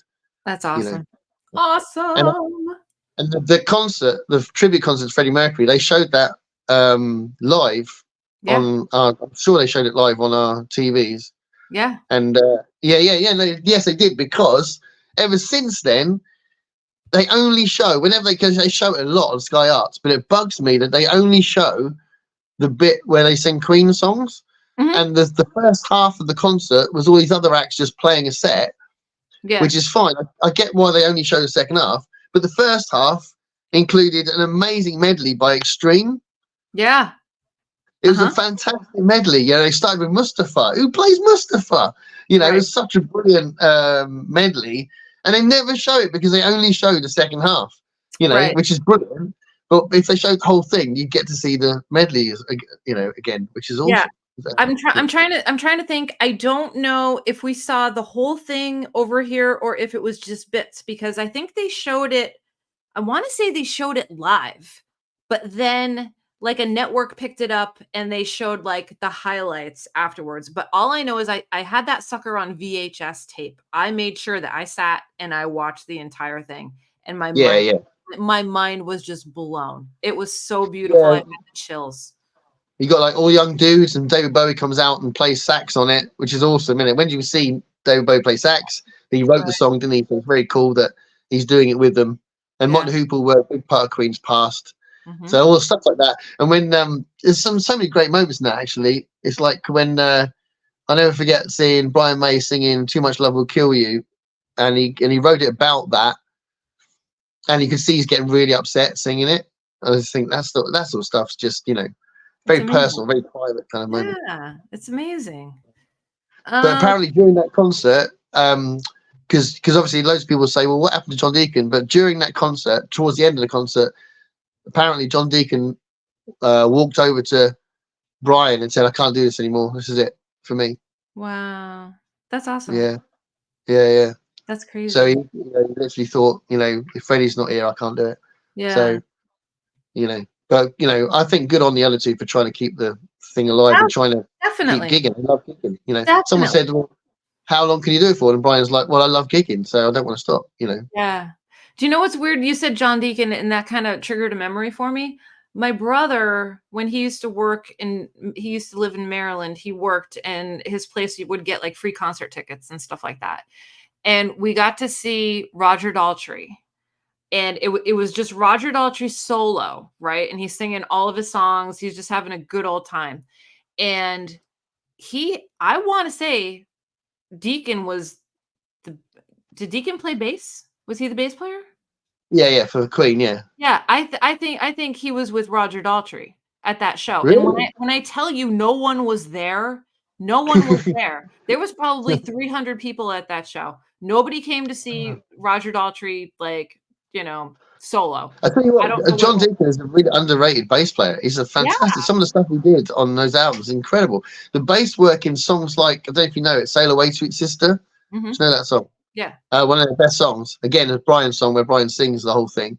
But the bass work in it is amazing. Yeah. You know, it's really, really interesting what he chose, his choices that he made as a musician. You know, not just covering the chords, but just amazing stuff that he played. Yeah, amazing. Now I want to look up that concert movie again. Oh. Yeah. Did I tell you about what happened when I saw Roger Daltrey? No. What? This was a festival thing, and it was only at that time. It was only me and my son that was there, and Louis was about 11. He was really young, maybe 11, 12, something like that.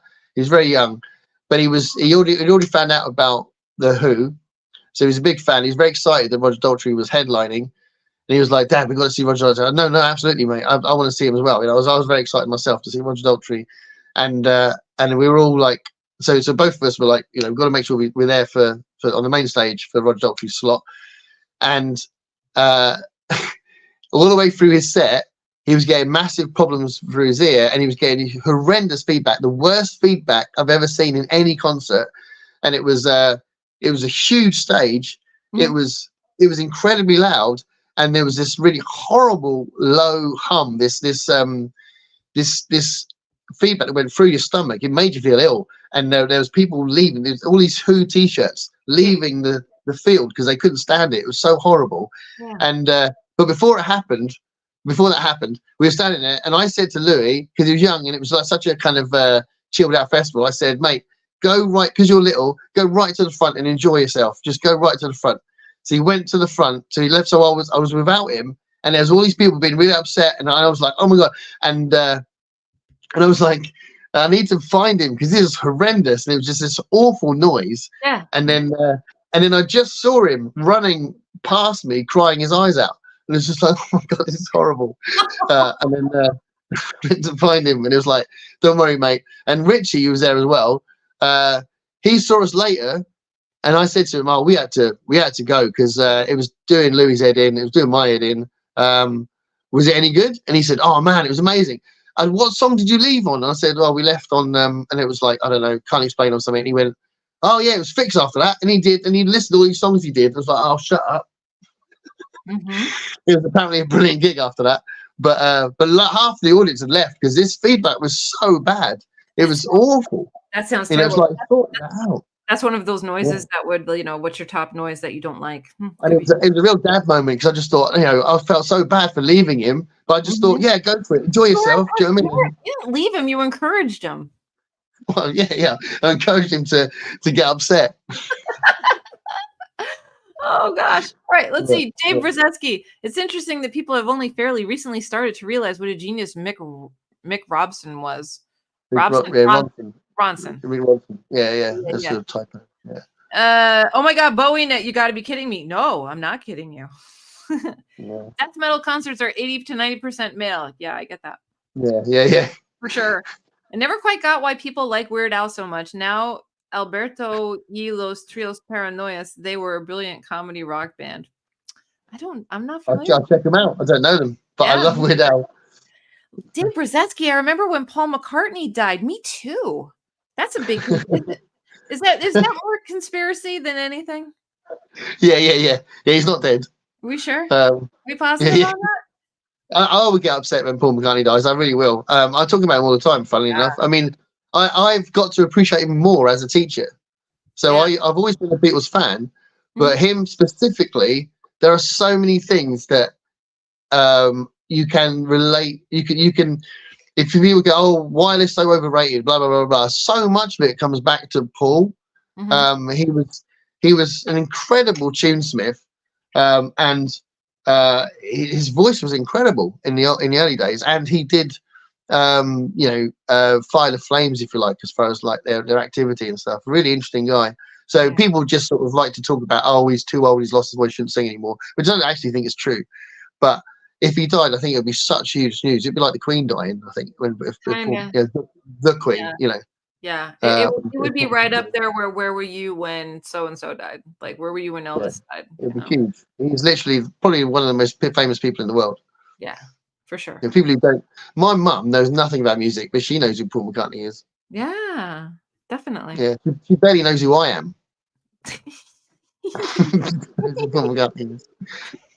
Dave, playing the White Album backwards to hear Paul is dead and all the symbolism on Abbey Road. For sure.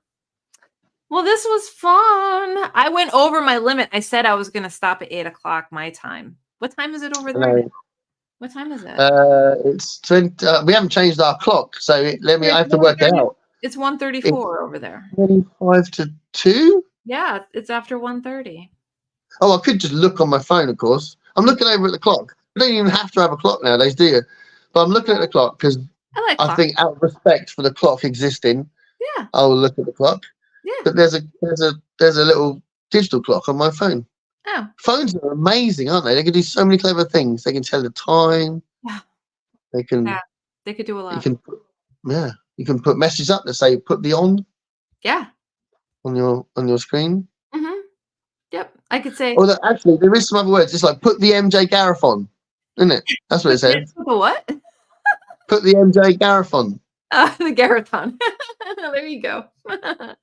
Well, that sounds like a telephone. The MJ Gareth on. It does. Mm-hmm. That's when we go for like 36 hours. The McGarathon. The MJ Garethon. Garethon? Yeah, it could work. Yeah. We'll do it. Eventually I'll figure the Gareth off. Yeah. Oh man. Gareth off. Two Gareths competing. Everybody's saying goodbye. Woo! Bookish Bryants, this was fun. Thank you both. Well, thank you for hanging out with us. Yeah, for sure. Had you said goodbye? You had said goodbye, right? Otherwise they're just like they're telling us to stop. Well, I kind of said, that we're going 2.5 hours, and I kind of said I wanted to cut out at 8, and here it is 8:36 because I love talking to you. Someone's gonna write enough now. They're like, we've had enough. Can you get off my screen? Like fun chatting. See you later. I'm not going in my remote, and I want something else to appear on my screen. Thank you very much. Everything went downhill after the cookie talk. Yeah, true. Well, apparently you don't like In Your Eyes, so I don't even know where to go from there. I'm sorry. It's just I can't hide it. I have to own it. I'm not going to play that game where I'm like, oh, I love that song so much. No. I'm going to wear my true colors all the time. Yeah. All right. So let's see. Bookish Bryants. Okay, they said thank you both. This was fun. Jamie B says thanks for the chat. I should be reading now. This was a fun break.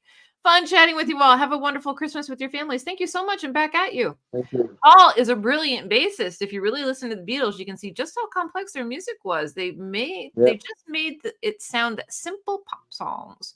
Yeah, Rage absolutely. Really. Rage Biscuit is out. Dave says he's only got started. Well, Dave, you can hang with Gareth and chit chat longer. Gareth is not satisfied until you hit hour 5. Well, I could get into this, couldn't I? Could get back into this. There you go. Well, I'm gonna go spend some time with my hubby because he just got home from basketball practice. So yeah, gonna do that, and then I'm gonna go to sleep in like an hour. Can you give him a hug from me? Yeah. And maybe shake his hand as well. Okay. Ruffle his hair. Okay. And then go, you. I will. I'll see. This is what Gareth told me to do. And he'll say, when are we going to the pub? When are we going to the pub? I want to go to the pub. I want to go to the oldest pub around. Yeah, I was noticing there was a few more in London that were older than that. So, we've got some more to visit. Cool. We're down. Yeah. We're down. We'll see what we'll see what happens. We got places to travel this year. We'll see if we could get over there again. I'd love to, but we'll see. Yeah, next year I'm going to Italy and New Orleans. Yeah. Yeah. That's good. New Orleans. That's good eating. Good eating. I'm not going to eat them. No, you're going to eat. You're going to eat them. Yeah. New Orleans is famous for their food, and so is Italy. Yeah. It's going to be wonderful. How are you feeling on a scale of 1 to 10? Well, this chat's kind of woken me up a bit. I think I'm around the right time to have some more of the tablets, which is nice. Okay. As long as I don't lose them. Medicinals. And Yeah, I think I'll be all right. I think I'll tell you what, this has been a lot more easy than I thought it was going to be. I was worried that I'd be coughing my way through it, but it's not been too bad. But I think it's a weird thing with adrenaline, isn't it? I think if you're chatting, you kind of, your body doesn't, once we're off, my body will be like, "Oh, you're supposed to be ill," and then I'll go, "Oh no, you've remembered." They go, "Yeah, I'm going to make you cough now," and then I'll be coughing for hours, and then at the end of the day, or like tomorrow morning, I'll be like, "Thanks, body, for remembering," and it'll be, "I'll get you again later." Yeah. Well, here's the thing: is that you got to take care of yourself because we got the holiday coming up, and you've got, anyway, I've got to take care of myself to take care of others. That's what I'm going to do. That's what you have to do. Yeah. Somebody gave you good advice. I know. It was when I went to I watched someone who was and really what I wanted was fiction, friends, and fun. Yeah. And I got all three and a bit of advice at the end. It was awesome. That's right, because that's what we do here. And stay curious. Stay curious. I'm gonna is that working? Is that working? It is. I like it. Okay. I like it a lot. I like it a lot.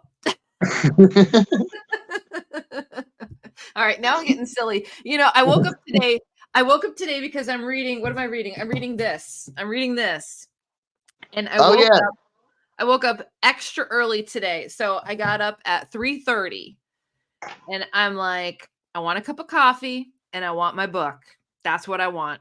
And now it's kind of like silly time for me because my body's telling me, you got to go to sleep. You got to go to sleep, girl. Because you've been up on my last stream, I said that you were enjoying that book. Was I right? Yeah. Awesome. Yeah. That's good. I wouldn't want to lie about your opinions or your experiences, Yeah. Yeah. All right, buddy. I got to pack my bags because I got to go to Portugal tomorrow.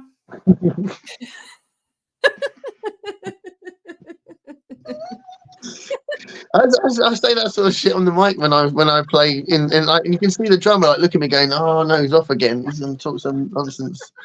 And if anybody wants to know what I'm talking about, watch Gareth's last live where I wasn't there, but he kept including me in all of the questions and stuff. There are some brilliant answers that are all true. Every single one. True. All true. Fact. That's it. Oh, all right. So let's see. Dave says Dave is reading The Invisible Girl by C.L. Farley. And he says we need to fix a time to get me started on a cam for a chat. Yeah, that would be awesome. What about me? Am I included? Come on. He meant Gareth collectively. All right. Like the collective we. Yeah. Dave's got a special place in my heart. That Dave Brzezinski and his Occult Detective magazine. Yeah, which apparently we're doing next year, right? That was a bit of a subtle. And you know what? That was honestly some of like the best stuff that happened today. Is whoever said, "Are we doing this next year?" And I'm like, "Sure, we're just scratching the surface." And then Ollie's like, "I'm in." You're like, "I'm in." Everybody's like, "I'm in," and I'm like, "This is great." I have so many people that are saying yes to an event that's literally like 11 months away. It's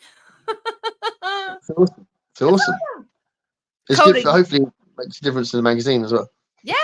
Coda, hi there. Looks like I'm late to the party. You are late to the party, but you could watch it from the beginning right now. How's that? Yeah, all right, buddy. I'm honestly, I gotta get going. I gotta go say hey to the hubs before I fall asleep. Gareth is for practice. I need to be perfect for you. Oh, how smooth is that? Just sweet talk, Dave Brzezinski. You know that you are just camera perfect.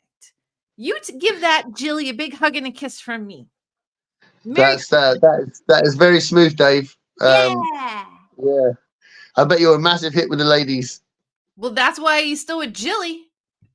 How's that? Yeah. All right, buddy. I know I'm going to talk to you before then, but happy Christmas. Happy Christmas. Yeah. May all your Christmases be all right. Yeah, and filled with biscuits. Yeah, that's a good point. I haven't had one for a while. What? Yeah. Yeah. I'm gonna fill my mug. Have a cup of tea. Oh no, have you got my cough? You gave it to me.